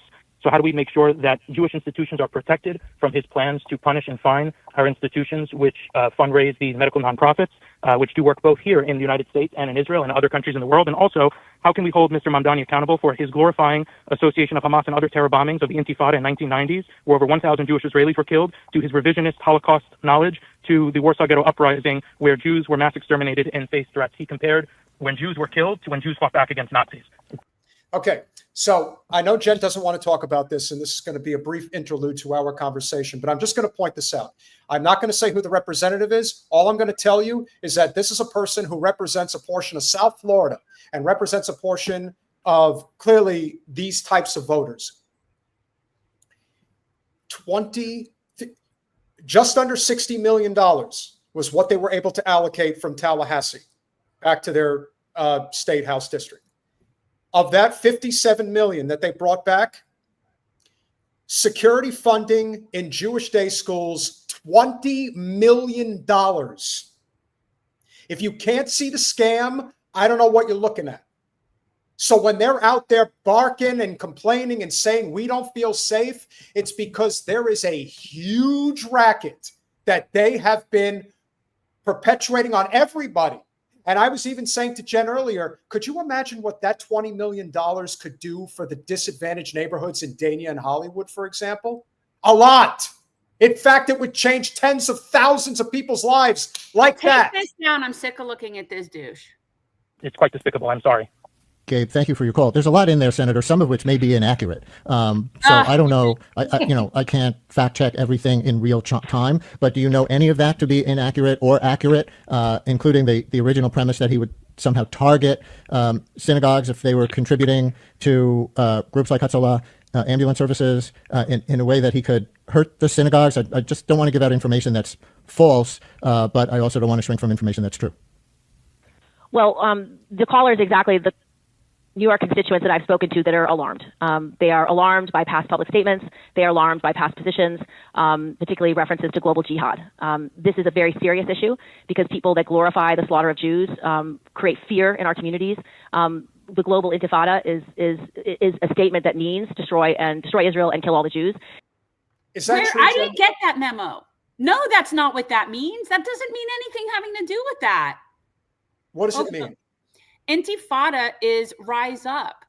And in fact, the Intifada in and of itself can be a nonviolent resistance and often has been nonviolent resistance. But the concept that it has anything to do, the narcissism of these people knows no bounds. Like, what about, we need a global Intifada. That's a global uprising. Yes, that's exactly what we need. And to say that somehow that is targeted to as in some sort of against the Jews is just so completely ignorant. India, your thoughts? So Senator Gillibrand is my rep, and we have been going to her local office trying to talk to her about the genocide in Gaza. They will not open the door for us. She doesn't return emails or phone calls. So that's the kind of response that I've been getting from her. And also, she has taken $992,000 from AIPAC. So there's that. That's who she's speaking for, is for her masters, the people who own her. Yeah. So these are the kinds of things that if Mr. Mamdani is elected our mayor, we'll need to assure all New Yorkers that he will protect all Jews and protect houses of worship and protect funding for not-for-profits that meet the needs of these communities. Those are the things he'll have to do as our mayor. He would certainly say that he has committed to protecting all Jews in New York as mayor of New York. Do you dispute? Do you doubt that? Well, one of the issues I did talk to him yesterday was exactly this issue, and he has agreed to work with me on this and to protect all residents. So this is something I care deeply about, and so I will be an advocate on these issues. These are things that I think are important to New Yorkers, and I will work with him when he gets elected, if he gets elected, to make sure everyone is protected. I also, on the federal level, work to get resources for all our religious sites in the state and in the city. I lead the letter for funding for I lead the letter for the funding to protect synagogues and churches and temples and places of worship across our city and state. I don't see mosques. And these are things that he has assured me in my one conversation, that he will protect everyone. But I understand why people are concerned because of past statements. And so this. Because you're a bigot and you don't know what you're talking about. Onward. A couple of things to mention here. Before you came on, we talked about Congressman Ogles in Tennessee and how just completely overt his bigotry was towards Mamdani. This is the difference between the two parties, if you will. Yes. Is that the liberals are nicer with their bigotry than the conservatives are. And that's pretty much where it begins and ends. And would you say, from your experience as a Black woman running for mayor in Buffalo, that it's pretty much the same thing? It's pretty much the same. It is. And I mean, like, Zohran has committed to protecting synagogues and places of worship. He always has. And I mean, I just want to remind you, this is a municipal race. He's going to be the mayor of New York. Right. Why is he being asked questions about foreign policy? Like, that's not within his purview as the mayor of the city of New York. Don't tell that to the people who live on the Upper East Side of Manhattan. Well, wasn't that sort of so obvious when they were having the debate and all of them said the first place they're going to go is Tel Aviv, and he was the only one that said, I'm not going anywhere. I'm here to work for New Yorkers. It was so clear that that was the correct answer and that the rest of them were such tools. And yet somehow he is the bad guy in that scenario. We're in the Hunger Games. We are. The best one was like some no-name guy who was like, I'm going to be making my 4th trip to Israel after my 5th trip to Ukraine. I was just, ridiculous. That's a level of desperation for people. Don't you like me? You really like me? Like that's the total vibe that I got from that. It's just an issue that I will work with him on for sure. I just feel compelled to say, we can find no evidence that he has supported Hamas or has supported violent jihad, as that caller was asserting. Can you? No. Again, Brian, I don't have all the data and information, and I've never sat down with Mr. Mamdani. So I've asked to have that meeting. I'm going to have that meeting. We will talk through all these things. He can tell me his views of the world, and I can learn them firsthand. I think the reference that I had read was global intifada specifically, which has very serious meanings that are violent and destructive. So, see, that's the thing. That's just inaccurate. You are sitting, not only, and here's one of the reasons that Gillibrand is so nefarious, is that she's not just a sitting U.S. senator. And keep this in mind, and Indy, you probably know this. Gillibrand was gifted that Senate seat. She never earned that. Another wealthy white lady in the suburbs who became a very powerful person. And I don't hesitate to bring this up. When you're talking about a person who has that much power, but is that incompetent, what exactly is it that she's doing to warrant this amount of gravitas? And it turns out that Gillibrand is one of the biggest fundraisers for the Democratic Party. Mm-hmm. And that's what it's all about. But where's she getting the money from? We all know where she's getting it from. She lives on Park Avenue and probably Battery Park. That's her entire life, is consumed with being around the richest of the rich and facilitating the party's financial infrastructure, of which we will never see any type of substantial populist working class change within that party. And Gillibrand is proving that. But she's also proving what a bigot she is at the same time. Right. Which he says, and I pressed him on this on the show on Monday, but which he says are not calls for violence, because intifada is a much broader term involving all kinds of uprisings and resistance and things like that. So I just want to be clear about how at least he defines it. And maybe he needs to be more clear. I don't mean this. I don't mean that. He did say here that he didn't want to be the word police, even as the mayor of New York, if he's elected. But I do also want to be clear that he said he does not support violent intifada. Is that fair? So, Brian, I didn't hear your exchange with him, but if I was speaking to him directly, I would simply say that is not how the words are received. And it doesn't matter what meaning you have in your brain. It is not how the word is received. Wait, and when you use by the word who? By elitist white Zios? Mm-hmm. Exactly. Yeah, again, these are people that confuse unsafe for uncomfortable. Mm-hmm. And they do not have a right to be comfortable. In fact, I take so much pleasure when they're very uncomfortable. But yeah, she just sounds like such a tool that it's not even real. You can also tell she's a very nasty person. Ugh.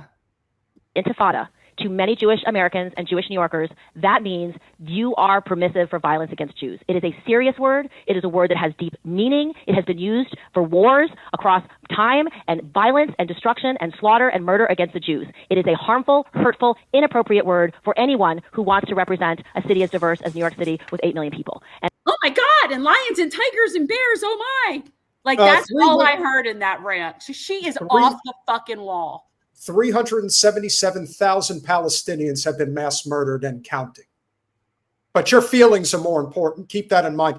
They can't wear their supremacist bigotry harder on their sleeve if they try. And I would be very specific in these words, and I would say you may not use them again if you expect to represent everyone ever again, because they are received as hateful and divisive. Oh, well, we wouldn't and want harmful. somebody's and feelings that's it. to be So hurt. I appreciate that he told you he didn't mean that, and that's great. That's and a great I think place to start. also clarify, or he was clarifying that he never said globalize the intifada. He was asked in an interview if he would denounce the phrase globalize the intifada, and then that led to this kind of conversation, that you were just referring to. But that he was never out there saying globalize the intifada. He was asked about other people who used it. So just to be precise about what happened there. Yes. That's not of a concern to her.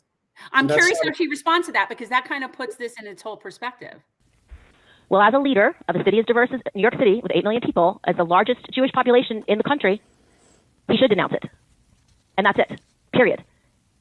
And you can't celebrate it, you can't value it, you can't lift it up. And that is the challenge that Jewish New Yorkers have had, certainly since October 6th. It's October 7th. It is exactly what they have felt. It is why Jewish students in our universities have felt unsafe. It is why Jewish students have felt that their schools did not have their backs and cared about them or their learning, because the people doing these protests use words that have meanings that are far more violent and horrific than they may have intended. Oh my God, take this down. I can't with her anymore. I'm losing my shit. I'm hitting a level on the rage meter that is just not off I don't care. Like, this is the problem. This is the problem, is that this makes people uncomfortable. So the problem isn't that there's dead children somewhere. The problem is that these people feel uncomfortable. This makes me so insane.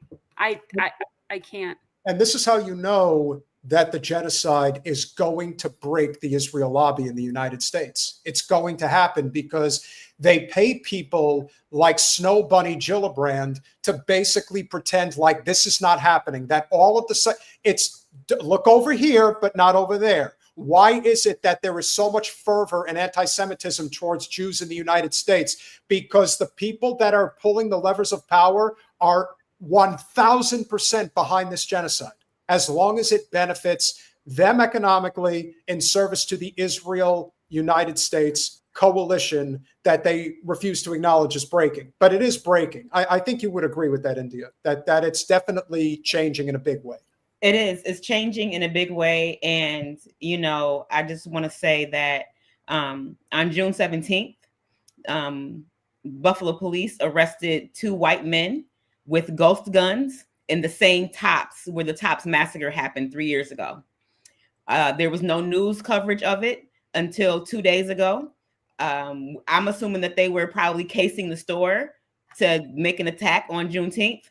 And we've heard nothing from Kirsten Gillibrand about that hate when it's against Black people or people who are not funding her campaigns. So This is very disingenuous, and the tone of her voice and the impassionment and the rage that she feels is so prescribed. It's disgusting. And I really hope and pray that she's primary when the time comes, because she's useless to us. Yeah, but that's also the great. So is your other senator. They're both. The truth is that there's very few senators that aren't useless, quite honestly. So very low bar. It's a very low bar. Jewish students, and by the way, India, you're somebody that's like involved in the community and knows a lot of people.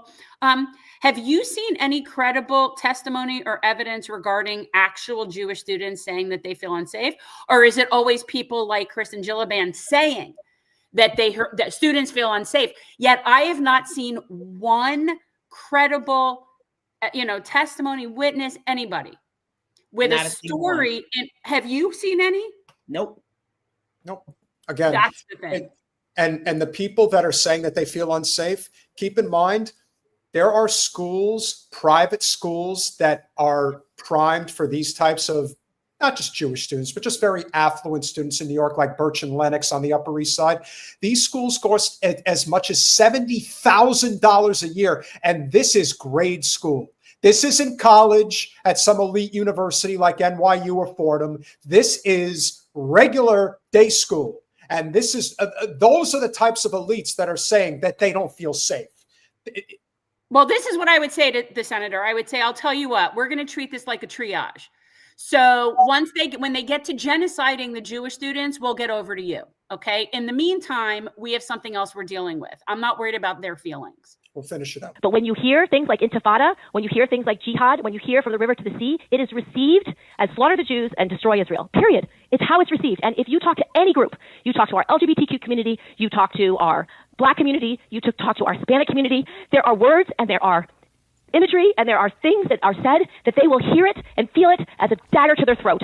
And so if you want to be a leader, you have to recognize how these things are felt and received, and saying there should be no word police is irresponsible. Because as a leader, you have to protect everyone. Period. And that includes censoring. One more thing before you go. Nobody for you as a member of get hurt. That as somebody who is like a free speech absolutist, that the entire concept of that is infuriating me. If your feelings are hurt by hearing something, walk away, change the channel. I don't know what to tell you. Get some therapy. You could have just said, yeah. Don't talk about what Black people think or what LGBTQ people think. Talk about what white suburban privileged women think, because that's the only frame of reference you have, sis. Yeah. I mean, seriously, she's got some nerve. Kirsten, you could have just said you're not supporting Zohran in the general election. You could have just saved everybody that big stupid rant and just say, he's just not my cup of tea. I'm not supporting him. People would have had a lot more respect for you if you just said that. But hey, you know what? Let it fly.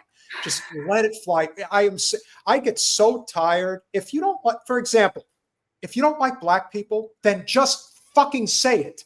Don't pretend like I'm going to say that I like them, and then the next thing you know, they're passing legislation which directly hurts their community. Just say what you're really thinking. Gillibrand, if I could give her any credit, at least she's letting her bigotry fly. Like, she's not hiding. They all are. That's what I like about this. It's very nice. I like to know who the bigots are. It pleases me. And the one thing about Americans, as bad as we are in many respects, we don't like having shit rubbed in our face. So the fact that there is such an uprising against the state of Israel and Zionism as a whole, and you're seeing it in a big way in MAGA world and in just conservative politics in general. I mean, there's still the neocon base, the neoliberal base. It's still there for sure. But it is a very real tug of war, civil war, if you will, that is happening now. People are changing. Like, we are eventually going to sever that relationship with Israel. It's going to happen. Are parts of Buffalo, are parts of Syracuse, are parts of New York City going to still be strongholds, if you will? I shouldn't even say Syracuse. It's more Rochester. But do I think that, the Borscht Belt, places like that, are they still going to have those strongholds in the state of New York that favors Israel? Yes, but it can't be national policy anymore. Those days are over. It's just a question of when it happens. So when Gillibrand talks, when Ogles talks, good, let them talk. Because the more they talk, the more people see through their bullshit and see how much this is it's all financial based, it's all religious based, and people are done with it, which is good. And we could be focusing on the more critical issues of our time, I would like to think. Yeah. what's going on these days in Buffalo? Like, what is the revolution looking like in Buffalo these days? Well, I spent this afternoon at a garden party that is really an around the clock watch because ICE has been spotted in the neighborhood targeting an Iranian asylum seeker and his 12-year-old son. So we've been posting up, supporting them, and telling ICE to get bent. Other than that, we just had the primary here for Buffalo mayor. And the acting mayor, Chris Scanlon, who took over from Byron Brown and who was one of the orchestrators of the write-in campaign, was defeated. Oh, okay. By Sean Ryan, who is a state senator, but he did endorse me as well. And the interesting thing is they used my image in attack ads and mailers against this person, Sean Ryan, who handily defeated this guy in the primary. And he had an independent line to go through till November. And yesterday he suspended his campaign. So win there. Additionally, an article just came out in Investigative Post, our local investigative news outlet, that said polling showed that I polled most favorably among registered Democrats, even higher than folks who are currently sitting in office. So, I feel pretty good. I feel vindicated. I feel like I can relax and move on to the next thing, which I'm hoping will be Deputy Mayor to support Zohran. Well, I think you should be the deputy mayor. As far as I'm concerned, you put in the work. You deserve to be in City Hall. And another thing, don't fuck with the Irish. So kudos to Mr. Ryan. He clearly, and it does, and the one thing we saw, just south of you, we see it with Summerlee down in Pittsburgh. We see it with Ilhan, we see it with Rashida. There is something to be said for building that electoral coalition, whether it's in the State House or City Hall. In this case, for Mr. Ryan, it's in the State Senate. Having that foundation makes the playing field against the establishment much more formidable for you once you're able to go up against it, if they're going to do that. Having never been an elected official before, you didn't have that constituency that was going to back you the way that Ryan did. But if Sean is a stand-up guy, as I believe he is, I have no doubt that he will love to have you in his administration. And we certainly hope that there is an opportunity coming for you. You more than deserve it. You've been an amazing activist and leader, and you really should have been the mayor. And if the next best thing is being able to be a part of an administration that is going to work to help the citizens of Buffalo, all the citizens of Buffalo, then obviously we're definitely hoping for you, and we hope it works out for the best. Yeah. Thank you. Tag him in a post, Sean Ryan. I'd be happy to. And anybody that's going to stand up for their people against the Gestapo that seems to be roaming free. I'm actually wanting to investigate the states that have open carry laws. And I mean, we need like a Black Panther response to this ICE situation, where people that are lawfully carrying are protecting people from masked, unbadged, undocumented Gestapo, because we don't know who those people are. I don't know who that is. I don't think people should just be getting in the car with people. So how do we protect them? Is having it has to be community level like protection. I mean, that's what I'm thinking has to happen. It's very scary, and Buffalo is a border city, right? So we have ICE, Customs and Border Patrol.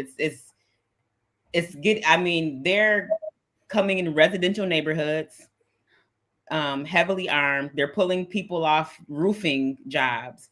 They pulled over a bus of migrant farm workers and took them to a detention center. And it's getting it's scary, and it's out of control. And we need for our local and state electeds to stand up against this and enforce non-collaboration agreements and do what's necessary to protect our people. I've seen a few people in locations that have attempted to do so, that have even gotten themselves arrested, that have like walked with people or tried to help people that are going to their naturalization process hearings and all that stuff. But I think it's like the only language that these people speak is armed. And that's unfortunate, but that's where we are. And I think that it's almost like we need our own version of private contractors to protect our people from this rogue Gestapo force, because I don't recall giving them those rights. Like, I don't recall that. That wasn't, I don't recall that. So I don't know who they are. And you're walking around with a mask on your face and you're not showing ID and you're just taking people. See, that's that's kidnapping. It is. You're right. And so call it what it is. They're kidnapping people. And these, anyone who is going to take a person against their will because of what they look like. You have no proof. You have no identification. You just think they might be an illegal. We know who these people are. They're the January 6th insurrectionists. They're the guys who cosplay as cops, who want some level of authority, who haven't been able to get it. They're the kids who were bullied in school, and now they're getting their payback. Well, if there's one thing that you've probably learned living in working class areas, especially a city like Buffalo, which I know has had problems with drugs and things like that. We came across this story that I don't think should probably surprise too many people, because obviously the United States is facilitating Israel's genocide on the Palestinian people. It turns out that they have found oxycodone in bags of flour distributed by U.S. Israeli-backed aid centers in Gaza. It is an opioid, highly addictive. It is not enough to incinerate Palestinians, to bomb them, shoot them, starve them, and maim them, to destroy the healthcare infrastructure so they are vulnerable to diseases, infections, and thus death. They have to sow addiction to one of the worst and most destructive diseases. Could you imagine? Can you also point out, though, because it's hard from how you read that properly that aid centers is put in quotes. These are not aid centers. These are contractors that have been hired to gradually final solution the Palestinians. And the manner in which they're doing that is by dangling aid and having them come into corrals where they can shoot them and do other things to distract us from looking at that, like, I don't know, go to war with Iran. But make no mistake, these are not aid centers. So I just want to point out, and she does properly have it in quotes. India, thoughts? Disgusting. As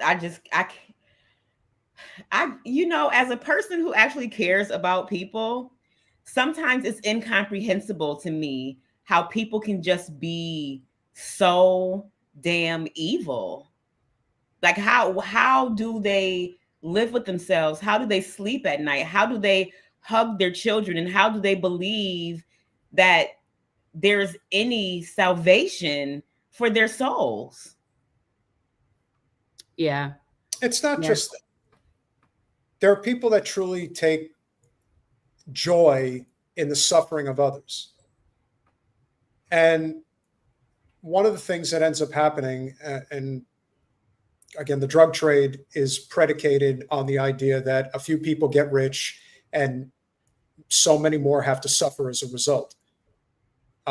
I believe I'm very libertarian about narcotics. I think they should all be legal with rare exceptions. I think especially the fact that you still have people that try to crack down on cannabis, which is incredible.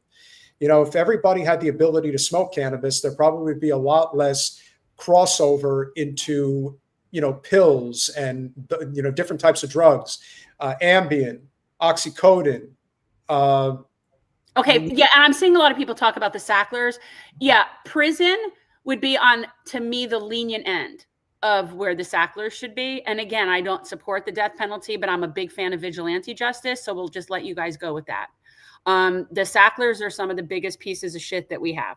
Mm-hmm. But could you imagine, because we have an opioid crisis in this country, and we especially have an oxycodone crisis, the Sacklers did what they did. We know that the cartels have been lacing, and of course it's always at the directive of the CIA, but they have been lacing different types of drugs, like different types of street cannabis, lacing it with fentanyl, and we all know what's happening. And these communities are being absolutely devastated and destroyed. Could you imagine the thought process to say, this is flour that they need to survive so that they have food? Let's lace it with oxycodone. Like, that is a certain level of psychopathy that I can't even put into words. The death and destruction, the way that we will look back on this period, because I'm with Jen. I think they're going to kill them all.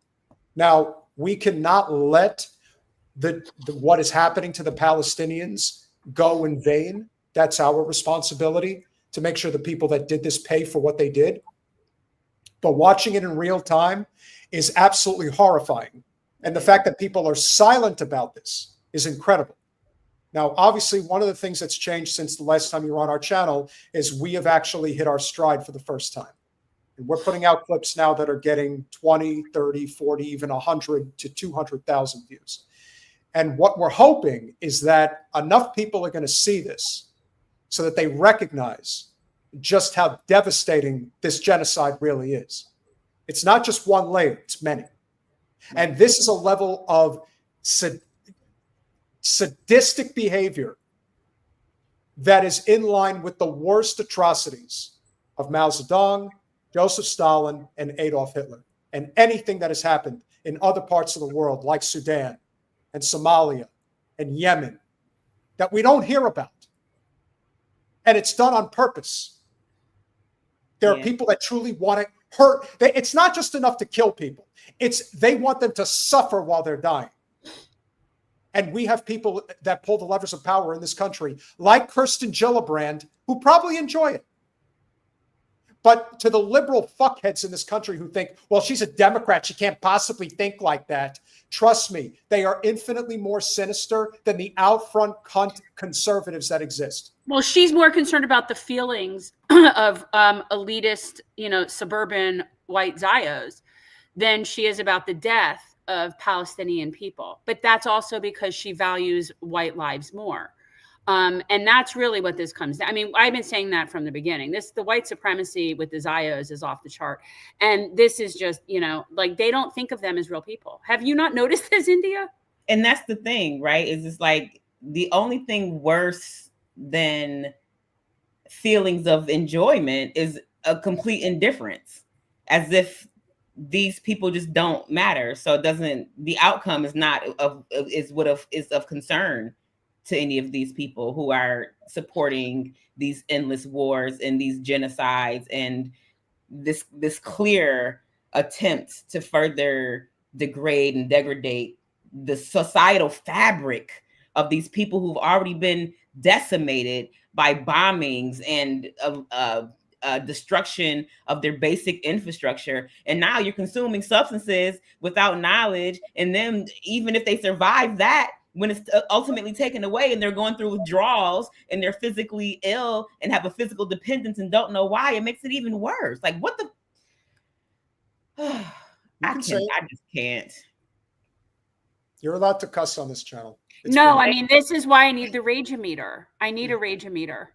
Well, India might have church tomorrow, and she'll have to say her penance if she's going. So, I just want to make sure that you're allowed to do it here. We accept it. I have a 6 a.m. shift to go protect that family from ICE. That's what I'm doing. Oh my God! I'm just saying, I really think that the only thing that these people understand is arms. And that is very unfortunate. But, it scares me for people like you that are doing that. I'm definitely scared for Zohran. The only language that the people speak, the ignorant people speak, is really violence. That's the only language they seem to understand. And it's just getting worse. That's a very unfortunate truth. And I spoke with Hellgate maybe Monday, and they asked me what advice I had for Zohran. And I said, get private security. Now. That's the first thing to do now, right away. Because the closer he gets and the more momentum he builds, they'll kill him. They think we're fucking around. We're not. Like, if they really think that he is going to, as I said, I don't care what he does as mayor.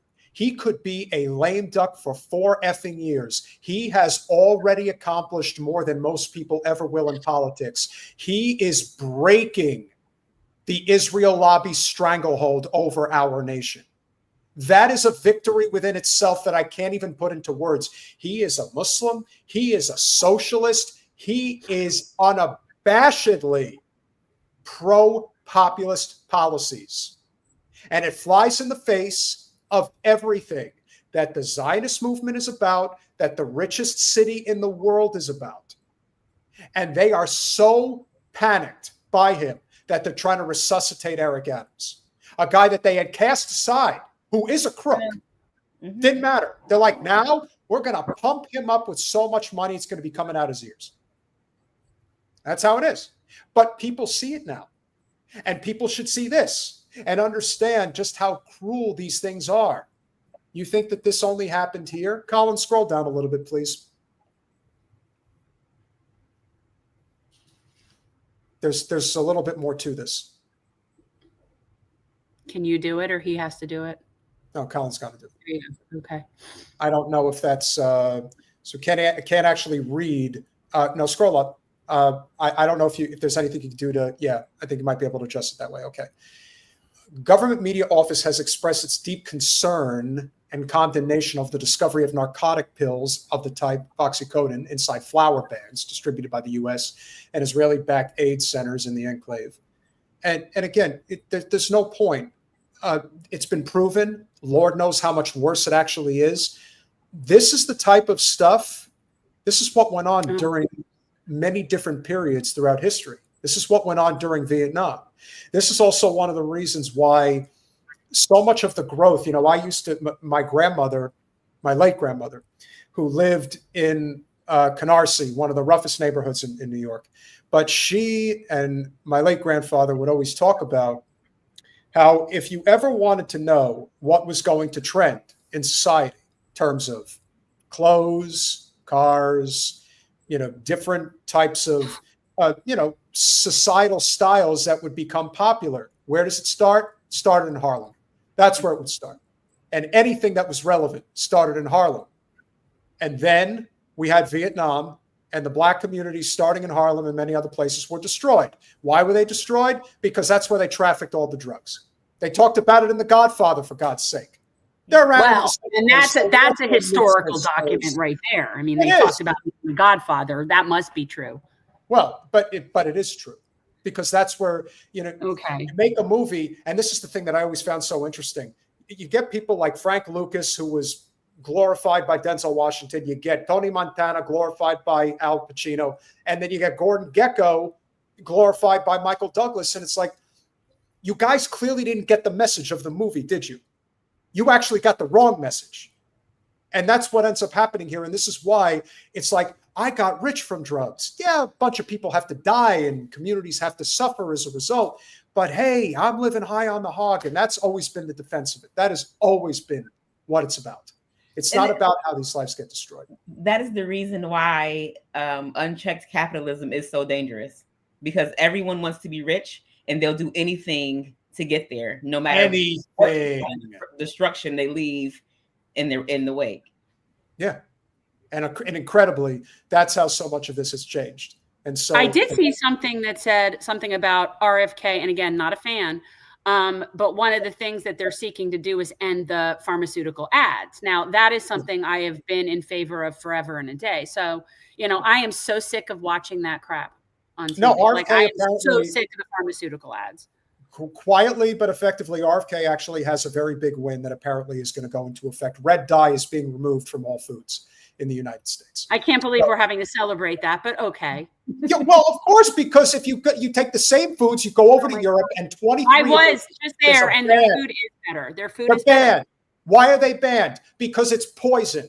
It's just a different level of poison. I mean, we've talked about this before. I lived in the Bronx for 2 years. I know what it's like to have to go to McDonald's and eat that shit, and that's the only option. That's all I could afford. And imagine going through life having only that as your choice. because you don't have healthy food options because they don't get subsidized. But well, I mean, I'm just glad if he can get the pharmaceutical ads off, I'll be happy about that. It's a start. We got to take our wins where we can. And the last thing I obviously want to cover while you're here, because again, there is no question that they are going to come for Zohran. They are going to come for him. It is going to get so much worse now. They haven't even scratched the surface. And yet he is handling this moment the way that you would hope that somebody in his position is handling it. So here's what Zohran had to say when he was confronted about the fact that whether Cuomo is going to campaign or not, he is still going to be on the ballot line as an independent. No surprise there, but I am sure that he's going to be working on behalf of Adams and the establishment to try to get him elected. So we'll see what Adams is talking a lot of game, says he can beat you. And also it seems like business leaders are meeting to try and, I guess, stop your momentum. What's your reaction? You know, this is all a recognition of what we've built over 8 months, which is the kind of campaign that has very little precedent in our city, one that speaks to New Yorkers across the 5 boroughs with a focus on affordability. And this is a campaign powered by a coalition that is going to expand. And I'm excited to speak even to business leaders about why I believe we need to increase the state's top corporate tax rate, which would actually also make life easier for those businesses and for their workers. And I think what Eric Adams is looking to distract from is the fact that we won the very neighborhoods that he won in single digits in 2021. We won them by double digits. Bed-Stuy, Harlem, Washington Heights. Our coalition is one that looks in some ways like his, but unlike what he did over the last 4 years, we're actually going to deliver on our promises. It's how somebody who is not only somebody who cares, but is actually somebody who knows how to play politics very well, I would say. So I know Zohran. By all means. He is a lovely person. I saw someone in the comments say he's nothing but a male AOC all talk. No. This man has put his body on the line. He has he's gone on hunger strikes in the assembly. He has sponsored 19 pieces of legislation, and he's only been there for 2 terms. That's a lot for any sitting elected official in the New York State Assembly. I 100% unequivocally believe that he will do everything that he says that he's going to do as mayor of New York City. Yeah. That's really good to hear. I'm very pleased to hear that because we're so sick of being disappointed. You know what I'm saying? And I know that he will have whatever limitations he has, but you just want someone to fight. You want somebody to at least do what they say they're going to do, even if they can't successfully do it for whatever reasons. You want them to at least be doing what they said they're going to do. Yeah. Yep. Zohran was here with me in 2021. He came and he knocked on doors for me. Aww. We ate eggplant wings afterward. We had a lovely time. So I first met him on Clubhouse. And there was a group of DSA electeds who were having a conversation about, their first couple of years in office. And I was like, I'm in Buffalo. I don't have a political home, but I would like to run for office. And they scheduled a separate call with me and we talked about it. And they were like, yeah, you should definitely run. And he had been a supporter from ever since then. And, it's all good, but he's been handling the media like a champ. I'm super impressed. He is sharp. We'll continue. I agree. On the business leaders, are you looking to either talk to Kathy Wild or those that she can connect you with to try to beef up, I guess, advisors or, how you'll explain your economics to those people that are worried about your policies? Absolutely. It's been a pleasure to speak with Kathy Wild over the course of this campaign. And even in moments of disagreement, always knowing that there's a conversation to be had. It's something that I'm even more committed to because for too long we've understood politics as something that only takes place between people who agree on everything. This needs to be a city where we meet, especially with those that disagree with us. What's up with Cuomo calling and saying congratulations, but now he is considering maybe jumping in? Or, staying in through the general? I appreciated the call from the governor. I appreciated his concession, and I told him what I've been telling New Yorkers, which is that my focus is on bringing the Democratic Party back together and on leading this city. No matter if a New Yorker voted for me or voted for Andrew Cuomo or didn't vote at all out of frustration with a broken political system, I will be their mayor. Hochul today asked her, where's the endorsement for the Democratic nominee? She said she still has to make a couple calls. There are obvious points of disagreement, but she is the de facto head of the party. Do you think that she's hesitant right now and skeptical? And what do you make of, I guess, the others like Hakeem Jeffries? I know you also spoke to Chuck Schumer. How have those conversations been going? I've appreciated all those conversations. And frankly, one of the things we all know about Governor Hochul is her focus on affordability. And that is what has driven this entire campaign. And that's part of the conversation I had with her, with House Minority Leader Jeffries, with Senator Chuck Schumer, is how we build on this campaign to deliver these very things. And I'm looking to earn endorsements of so many New Yorkers who weren't a part of this original coalition, but join us as we look to deliver on its promise. That is not only a fantastic answer, but he's also very well aware that they're looking for anything they could use against him in terms of an attack that he would be throwing back at them. He's just saying, hey, listen, I know they don't want me, and that's okay. I'll pretend like they like me, and I'll just make them look bad to the constituents who are going to be like, hey, how come nobody's supporting this guy? He seems pretty awesome. The more people realize how broken the system is, the better. And I think he's doing a great job of that. Your thoughts? Fantastic. Love him. Yeah. Right now, do you think that they're accepting you, or like, how do you feel about that? Like, do you think you're still kind of like the outside looking in and they're a little hesitant about you? I feel very much like we have moved from the outside firmly into the mainstream of the politics of this city, firmly because of the support of New Yorkers. I mean, we're talking about having received more votes than Eric Adams got through the entirety of ranked choice voting in 2021, and we did it just in the first round. It's a realignment in this city that is driven by a desire for results. Let me get to your policies. I talked to Carl Hasey, too, this morning, and he said, you know, people said I was inexperienced, too, when I first won the speakership. And he also said, look, the assembly is always wanting to tax the wealthy. Is that encouragement for you when Hochul says no, but you have at least possibly one ally in the legislature? It absolutely is encouragement, and I've appreciated Speaker Hasey's leadership over the time that I've been in the assembly and his consistent belief in the necessity of making life across the city and state easier for working people. Okay, that's a load of bullshit. You want the first line of bullshit out of him? Senator Hasty is not good people. I understand why he's saying it, and that's fine. You want to talk about one of the people that has been on the front lines of blocking the New York Health Act? Well, that's what Hasty's responsibility is. So I get what he's doing, which is okay. Let India talk on that, because I think that it's like he still has to play politics. I mean, look, he's, you know, the mayor has to do that, right? You know, I think that in this case, he's speaking specifically about taxing the rich. And I think that's okay.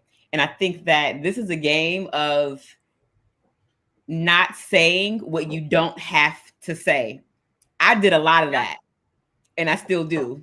And like in my political maturity, I'm learning, you know, I'm reflecting a lot back on like these unforced errors where like you're speaking from emotion, right? And like you can still speak from the heart and speak in a way that is censored enough that you're not cutting off your nose.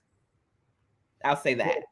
Fair enough. And his knowledge of the fact that ultimately when we want to take a cost away from a working person, we also have to fund that, and we can do so by asking the wealthiest New Yorkers, the most profitable corporations, to pay just that little bit more to make life better for everyone, including themselves. City-run grocery stores, are you reaching out at all to the Bodega Association, to the We're going to talk about the bodegas. So to fund that, and we can do so by asking the wealthiest New Yorkers, the most profitable corporations, to pay just that little bit more to make life better for everyone, including themselves. City-run grocery stores, are you reaching out at all to the Bodega Association, to the Supermarket Association, to try to prep them for a possible, you know, city-run grocery stores? I've been having a number of those conversations over the course of the campaign. I look forward to having more of them. And I think ultimately, speaking to the fact that for many New Yorkers, they can't even find a place to have affordable groceries at their fingertips. And the pilot program that we've spoken about, 1 in 5 boroughs, is something that would cost less than half of what the city's already spending in its City Fresh program. Donald Trump called you a 100% communist lunatic. I totally called him a 100% communist lunatic. He's a really stupid person. I am the man. He's a loser. And that's the end of the discussion. Listen, I think if a government-run grocery store, and maybe it's just one, and maybe it's one up in the Bronx or in Harlem, and it's going to help those people in such a dramatic way. You know what's going to end up happening, India? People from the Upper West Side and the Upper East Side, they're going to go up to that place, and they're going to start bringing money into that community, and that community is going to start to improve. It's so obvious that his ideas make sense. Good. Yeah. They're great. They are. And Trump called him ugly and said that his voice is grating. I'm like, first of all, he's dashingly handsome. Oh my And God, second of all, he's so cute. And Donald Trump sits around and listens to RFK talk every day. Like, are you kidding me? Excuse me, I don't appreciate you talking about grading voices if you're not going to mention mine. And I've tried very hard for I think he's adorable, and I think that the hate is predominantly jealousy. And I hope that he is able to do a lot of the things. And you know, again, the people with the categorizations and the labels and whatever, he's trying to help people. He's trying to fight for the least of these. What difference? It's just so absurd to me that people are so stuck on labels. Well, you've even said that the only formidable opponent that Trump has had since he became president again is President Sheinbaum in Mexico. He doesn't really know what to do with her because she is very much like Mamdani. And he can't box that person, just like we never would have dealt with Trump running this country if Bernie was the nominee in 2016. When he was at his best. That's how it would have unfolded, which, you know, again, he doesn't know what to do with people that are genuinely decent, smarter than him, and appealing. He does not know what to do with that. Correct. Yeah, no, listen, there's many more layers to this. We'll discuss it in the future, but it's obvious that MAGA is hurting themselves in such a substantial way, the way they're going after him. And especially the fact that they're calling him an Arab when he's an Indian, it's like your ignorance is so pathetic. Like, it's so pathetic. Because he's Muslim, so to them it's all the same. It's all the same. Right. Wear the ignorance. Wear it proud, I guess. What do you make of that and the other reaction from Republicans? I think Elise Stefanik said, listen, this is the result of Kathy Hochul and other Democrats failing and their policies failing that would elect or almost elect, I guess, a Democratic Socialist to City Hall. What's your reaction to those Republicans?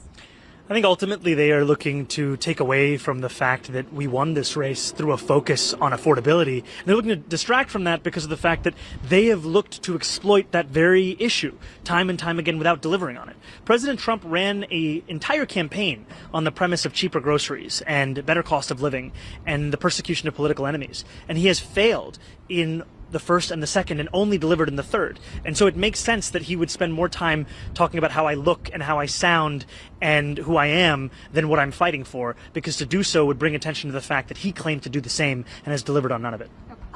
That's a beautiful smackdown. That is a 5-star. Razor sharp, focused answer. Yeah, this guy did well in debate class, no question about it. Ali Najmi on election night told me that day one, you guys are going to change or start a new push outreach to Jewish voters. How do you continue to, I guess, massage those fears that, again, those business leaders have, but then the Jewish community? What's your plan, I guess, to either re-engage or continue engagement? We have to continue to speak to any New Yorker, especially New Yorkers who are concerned or disagree. And I am so excited at the support I've received from a number of Jewish New Yorkers and Jewish organizations. And just in the last few days to have the endorsements of Congressman Nadler, of State Senator Brad Hoyman-Siegel, of Manhattan Borough President Mark Levine has been so meaningful to me. And also, it is by no means the end of the work that we have to do, which is introduce myself, and even more than speaking is listening and understanding how this city can live up to the promise I've made of protecting Jewish New Yorkers. Do you know why he doesn't have to answer for any of that? Because he doesn't have a problem with Jewish people. And there's no history of him having a problem with Jewish people. There's probably not a single thing in his anything that would intimate that he has a problem with Jewish people, wouldn't fight for Jewish people. The fact that they're segregating out Jewish people and making that an issue is because they're bigots, not because of anything about him. He shouldn't have to do anything extra special for the Jews. Nothing. He should just exist. I don't understand this. And let me just say, even though he's a political lifer and we are so done with them, and as you know, India, it is so much worse in the Democratic Party than the Republican Party. But credit where credit is due. Jerry Nadler did come out and give not only kudos, but a full-throated endorsement of Mamdani. And Nadler is the elder statesman, Jewish representative of New York City. He has been for well over a generation. So kudos to him for doing what he's doing. But I think the big difference between somebody like Nadler and somebody like his congressional neighbor, Hakeem Jeffries, is that Nadler doesn't have any more political ambition. He knows he's at the end of his career. He could do whatever he wants. Jeffries is hell-bent on replacing Pelosi as Speaker of the House, if that even is possible, because Lord knows the Democrats will still F it up in the midterms. But the point is, it's so obvious why that is happening. But kudos to Nadler for doing the right thing as far as coming out in support of him. Yeah. And I mean, he ran with Brad Lander, who is very well respected in the Jewish community in New York City. So there's that. Yeah. And I mean, I guess I just said that like, oh, I got a black friend, but you that's okay. That's okay. That's okay. We don't, I honestly, the whole separation, purposeful victimhood separation, as if the Jews need to be handled with kid gloves because a Muslim person got elected. Like, are we that delicate and frail? Like, and here's the thing. And even if we don't like that, too bad. Like, I guess I'm just, the whole concept of him having to like kowtow in some special way to the Jewish community because of his ethnicity is off the wall to me. Wild. Like, just off the wall to me, like as if there's anything about him in any way. Like, I'm just not getting it. And of course, this is the least threatening person you could ever be around. That is say also, that again. Wait, what did she say? He's the most non-threatening person to be. It really shows. It's constantly a testament to the poor quality of our education system. Sure. That's what I keep is screaming in my face. The fact that, okay, so he's brown and Muslim, so he's an Arab, and so therefore he must hate Jews. And the line of thinking that we get to from just his name and his appearance is absurd. like just follow that chain of events. And my understanding is he's an Indian man born in Uganda. Uganda, yes. And well, what the hell does that have to do with the price of tea in China? He wound up in the States because when Uganda won its liberation, the United States gave them 23 scholarships for folks to come study abroad. And his father was one of the recipients of the scholarship. That's just, good for him. But again, I'm still not, dream, right? Yes, but I still don't understand how any of that has anything to do with Jews. But it doesn't matter, because in the end, it's not even about that. It's about the fact that he is fucking with capital. Well, that I appreciate them having a problem with. They should have a problem with that. That's good. Okay, good. I'm glad they're displeased. But I will say this Jew finds him incredibly yummy. So I have no problem with him. And I don't care if he's Hindu. And with the zit on my forehead, I could almost convert to Hindu at this point. But I'm just saying, I don't care what his... I'm having a day. I cannot ever thank you enough. It's always a pleasure to have you on. And as we said, that is wonderful to hear about Sean Ryan. What a perfect name. Probably Sean Patrick Ryan. How'd you know? That is his middle name? Oh, I'm Irish, India. What do you expect? My name's Peter Grant Hager for a reason. Jen just got back. Before you go, Jen, you were just there. You were in my home. You were in my home. I know. I'm looking at one of my little memorabilias. Yeah. I'm trying to convert. You're required to take classes in day drinking and Gaelic. That's sort of what you have to do in order to convert to Irish. But I would do it in a minute. They don't want us. Then when you convert, you have to come to Buffalo for a St. Patty's Day parade because it's something to behold. I want to, and you know what? This is the real problem: is that I'm not a drinker. I'm a pothead, and I'm trying really hard to meld with the I keep trying to say, well, look, it's green. Green is green. I'm all about green. You're green. I'm green. We're all green. But yeah, no, I love Irish, like, yeah.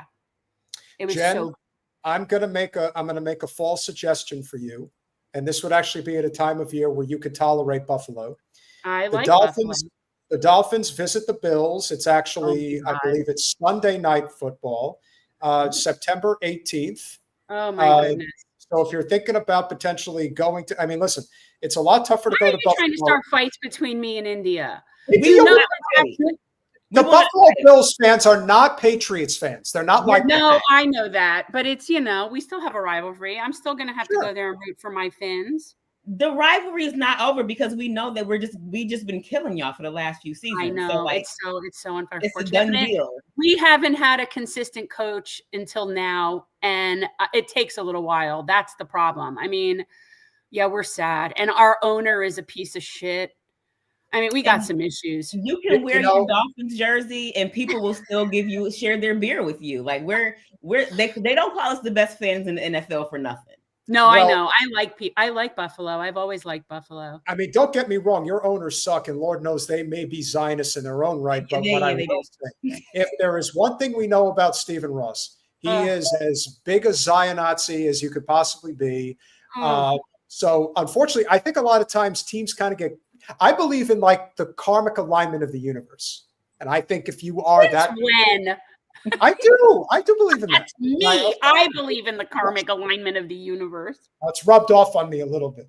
And so I do think that at the end of the day, it kind of rubs off on your fandom. But the Bills certainly deserve better. The Dolphins deserve better. And of course, as a Giants fan, I've accepted that we will be mediocre for a while, but we are building for the future. I'm feeling a little good about it. But it is high time for the Buffalo Bills to break through and win the big game. They have been knocking on the door for way too long. They have way too good of a team. They've had way too good of an offseason. This is like we're not going to be denied this time. And hopefully that's the case. So we're definitely pulling for you, but you are an amazing person. And we certainly hope that Mr. Sean Patrick Ryan will do the right thing and offer you an opportunity to work in City Hall, because Lord knows the city of Buffalo could certainly use it. We don't know if she wants that job, but she would definitely be great there. I wouldn't turn it down. Okay. But thank you so there you much. go. Get that. Yeah, you'd be great there. Thank you so much, Indy. It's always good to see you. We love you, bud. See you later. Bye. Talk to you.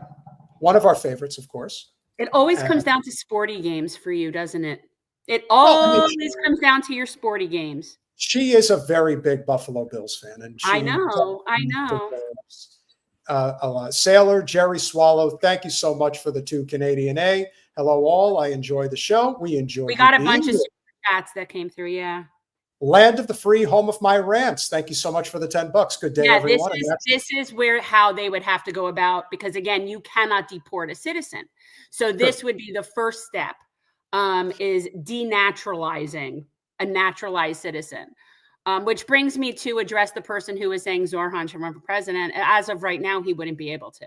He can't do it.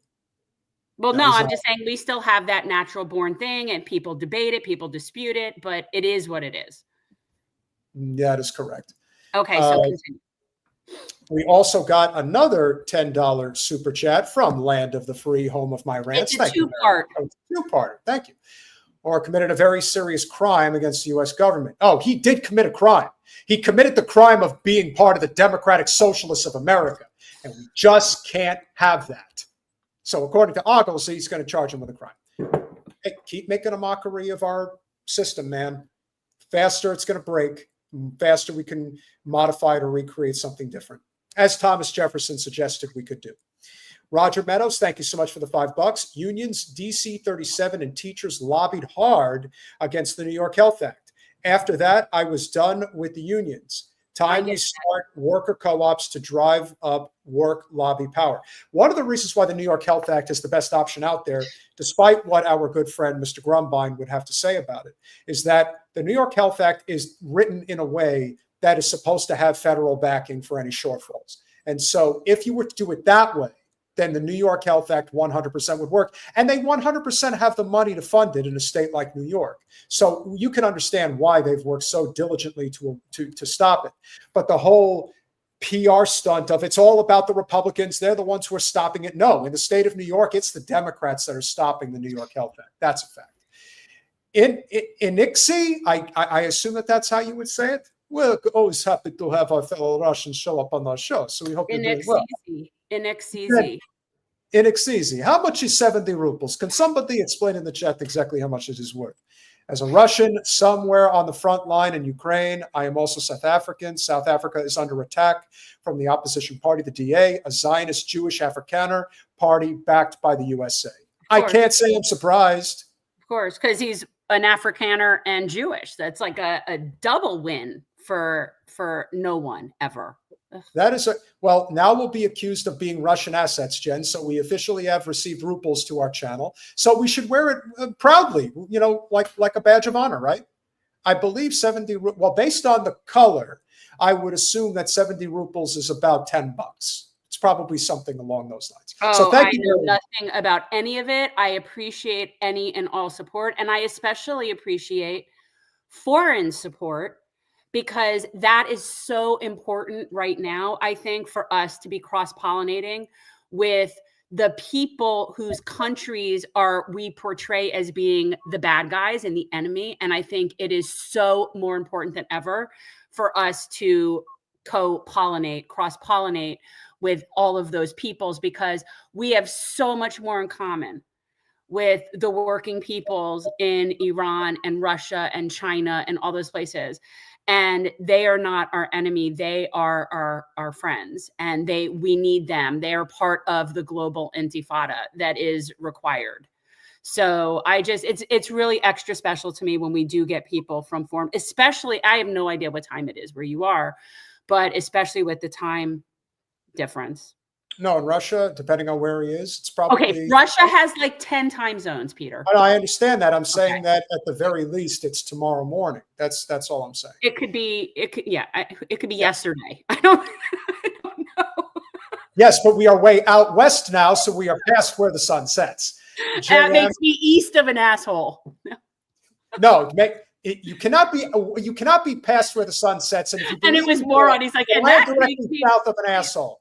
Right. It was moron. No, I'm directly south of a moron. That's exactly. I love that you and I know that, but nobody probably knows what we're talking about. Well, it's not a great movie. It's a great movie. City Slickers is a great movie. No, that was the second movie. But Jack Palance. Oh, that's why. JM, thank you so much for the $2. Much appreciated. Chip, always a pleasure. Thank you so much for the $5. So remember, we are a small but mighty and growing channel. For as little as $5 a month, you can become a supporter over at patreon.com/revolutionary change. We really appreciate everybody hopping on board this evening. It is obvious that my father is from Canarsie, Big D. That's where he was born. Great to hear. Great to hear. Has that been gentrified yet? Has Canarsie been gentrified yet? No, Canarsie is still a rough neighborhood. Very rough neighborhood. In fact, Canarsie is one of the roughest neighborhoods, because if you drive, like I've driven through the street where my father grew up on, when I tell you that all of the homes have bars on them, all of them have it. That's exactly what I'm saying. That's what I'm talking about. Well, and the fact that, and really just the Kirsten Gillibrand thing is so annoying for so many reasons, but this is one of those things where I know that she's just spewing her donor talking points. 100%. I know she is. I know she doesn't think it. She doesn't give a shit. She probably doesn't think much. Who knows? But what's really frustrating, she is not a thinking person by any means. Not a thinker. But which then, of course, you're in that category of people that have access to resources and information and choose to purposefully spew bullshit talking points when they actually have access to factual information. It's gross. It's gross. And here's the thing. Let's say intifada, again, let's say that they're really scared of that word, because they're just so scared of that word. So I'll put it on a fucking billboard outside their neighborhood and make some t-shirts and sell it at their local JCC PTA meeting. Then go get fucked. Let them all freak out. Let them all freak out. I think it's, I don't think anybody is entitled to feel comfortable at all times. I don't believe it. Man, that's just so funny. Well, listen, we're definitely I going to see get. somebody talking about Betamax. Betamax. My dad was so Betamax. My understanding is that Kamala, I'm going to check it before we go off the air, but I'm pretty sure that Kamala is getting serious about running. Oh, good. I like it when she's serious. That's when the word salad all really comes together. Yeah. So this is hysterical. With her. So we're not going to do a segment on this now, guys, because it's not necessary, but I want to pull this up because I want you to see just even Politico released this article. So I think that this is hysterical. Kamala Harris is ramping up her outreach. No one is incredibly pumped. Emerge. What is Emerge? What group is that? What group is Emerge? But it's obviously they're having a 20-year thing, but it's got to be some neo-lib, ridiculous identity politics nonsense organization, right? Yeah, it's something like that. Emerge Broward? Oh, wait, no, yeah, because there was Emerge Broward, but that's different. And the crowd went mild. That's so very funny. That's great. Yeah. Hey, listen, I still think she's going to run. I want her to run. I want her to run.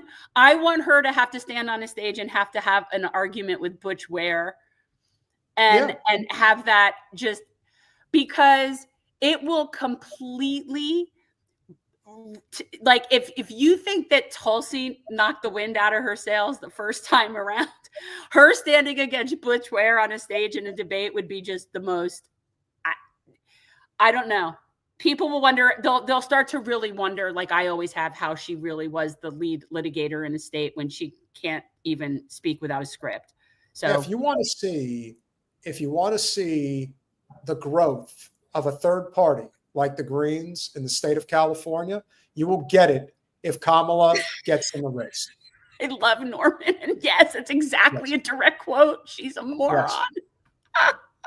Yes. Well, she cannot.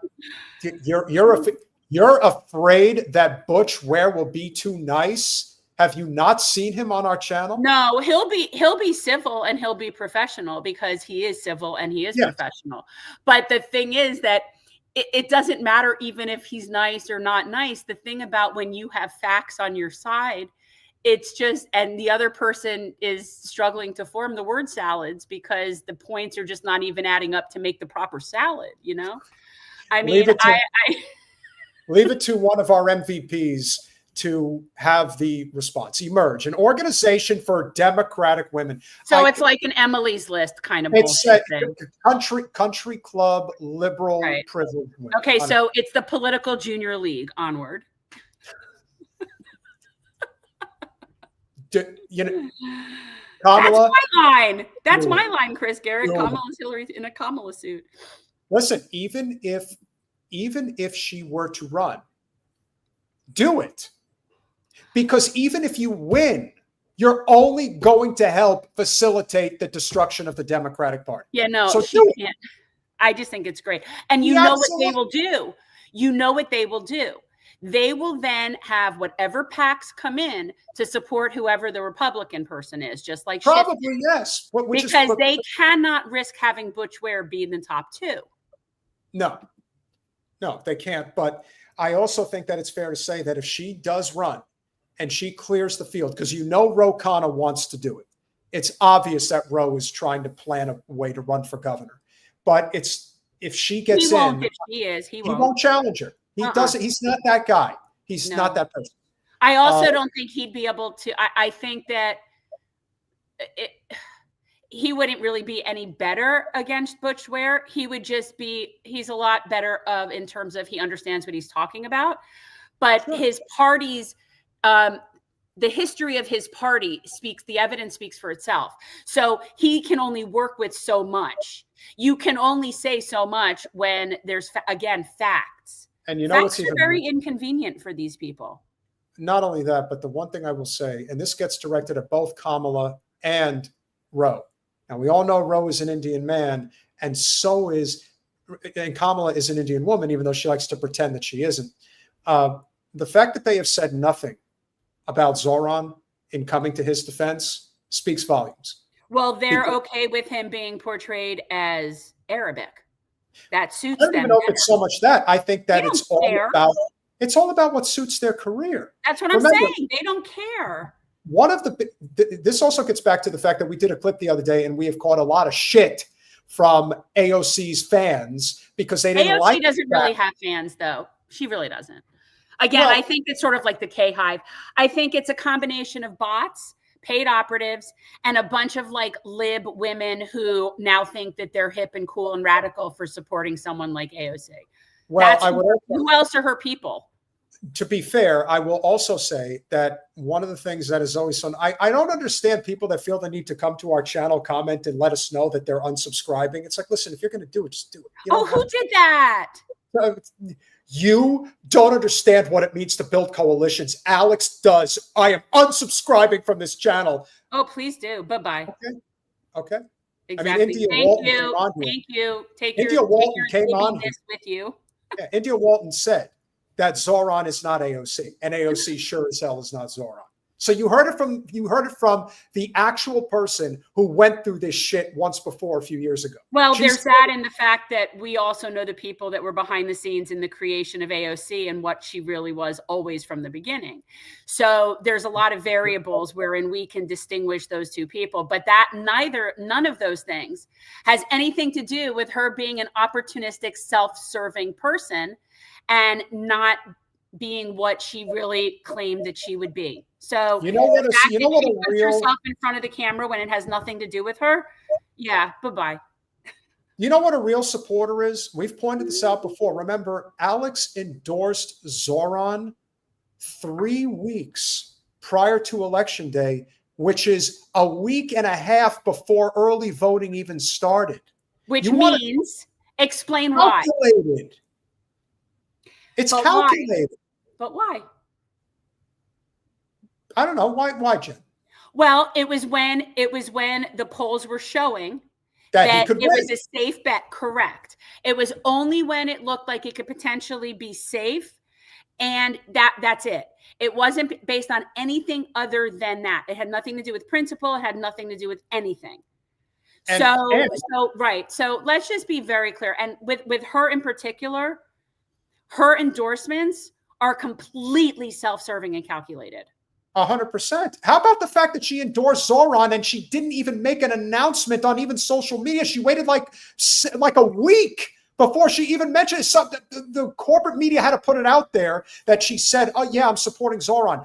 You know who is a real supporter of Zohran Mamdani? State Senator Gustavo Rivera, who's been a guest on our podcast several times, who endorsed him months ago when no one thought he had any chance in hell of winning. But Gustavo, who in a private DM told us he's got a real chance. He knew this way ahead of anybody else. But he's like, I'm supporting my guy. He is a great representative. Let's go do this. Gustavo's the real deal. That's how you have to lead. When other people that work with you support you because they say you're doing a good job, or people like India Walton say that they know you, they've worked with you personally, and this is your character, that says something to me. And I can also name people, I won't, but we could, who would say the opposite about their dealings with Alex. Yeah. So we're not just looking at it from a, headline standpoint. These are obviously people that have, very different actions that they've taken. And he seems to be walking the walk. So good. Jen, you can replace wine with cannabis, cats with dogs, and maybe 3 people, and you have your spirit animal. No, let me explain to you right now. You didn't even have to read that. I saw Moat Witch, and you speak to my soul, Moat Witch. Let me tell you, I am a witch that would love a moat and the whole thing, and it's green. Yeah. But yeah, and read what the comment is, because that's what I've been saying. Yeah, no, it's absolutely a great comment. She had me at Moat Witch. Oh, and this is what I would say to everybody who's hesitant about Zohran or just politics in general. Here's what I would say.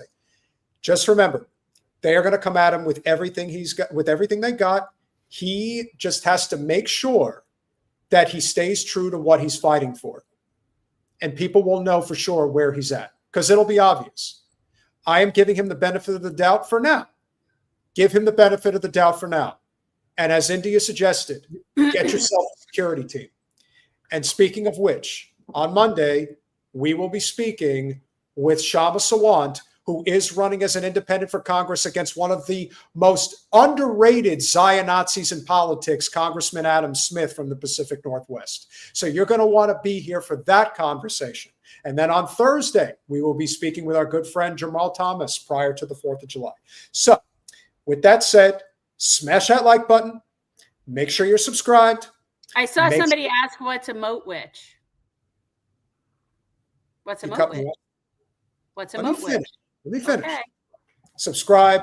Make sure that you share the stream where you can. As soon as we go off the air, we are going to have a new clip that is going to drop tonight. It's going to be the conversation that we discussed between Thomas Massie and Theo Vaughn. So you're going to want to check that out this evening. And we're just extremely grateful for all of you being here. Jen, what's a moat witch? I don't really completely know, like as if it's one in particular thing, but the image that I get in my head is somebody that I want to like hang out with. So it's like I'm picturing some like woman who's living on her own in a castle around a moat and just doing her thing and having her garden and doing her shit and living her life. And if that's a moat witch, I am with you. I'm more like, I always think I'm more of a dryad, but yeah, I could get with that. And XZY, just want to, if you actually are on the front lines in Ukraine and Russia, just stay safe. It's absolutely insane that this shit is still going on, and we all know why it's going on. It's about the natural resources in Ukraine that we want to control, and we want to be on the front lines of Russia. Putin doesn't want that.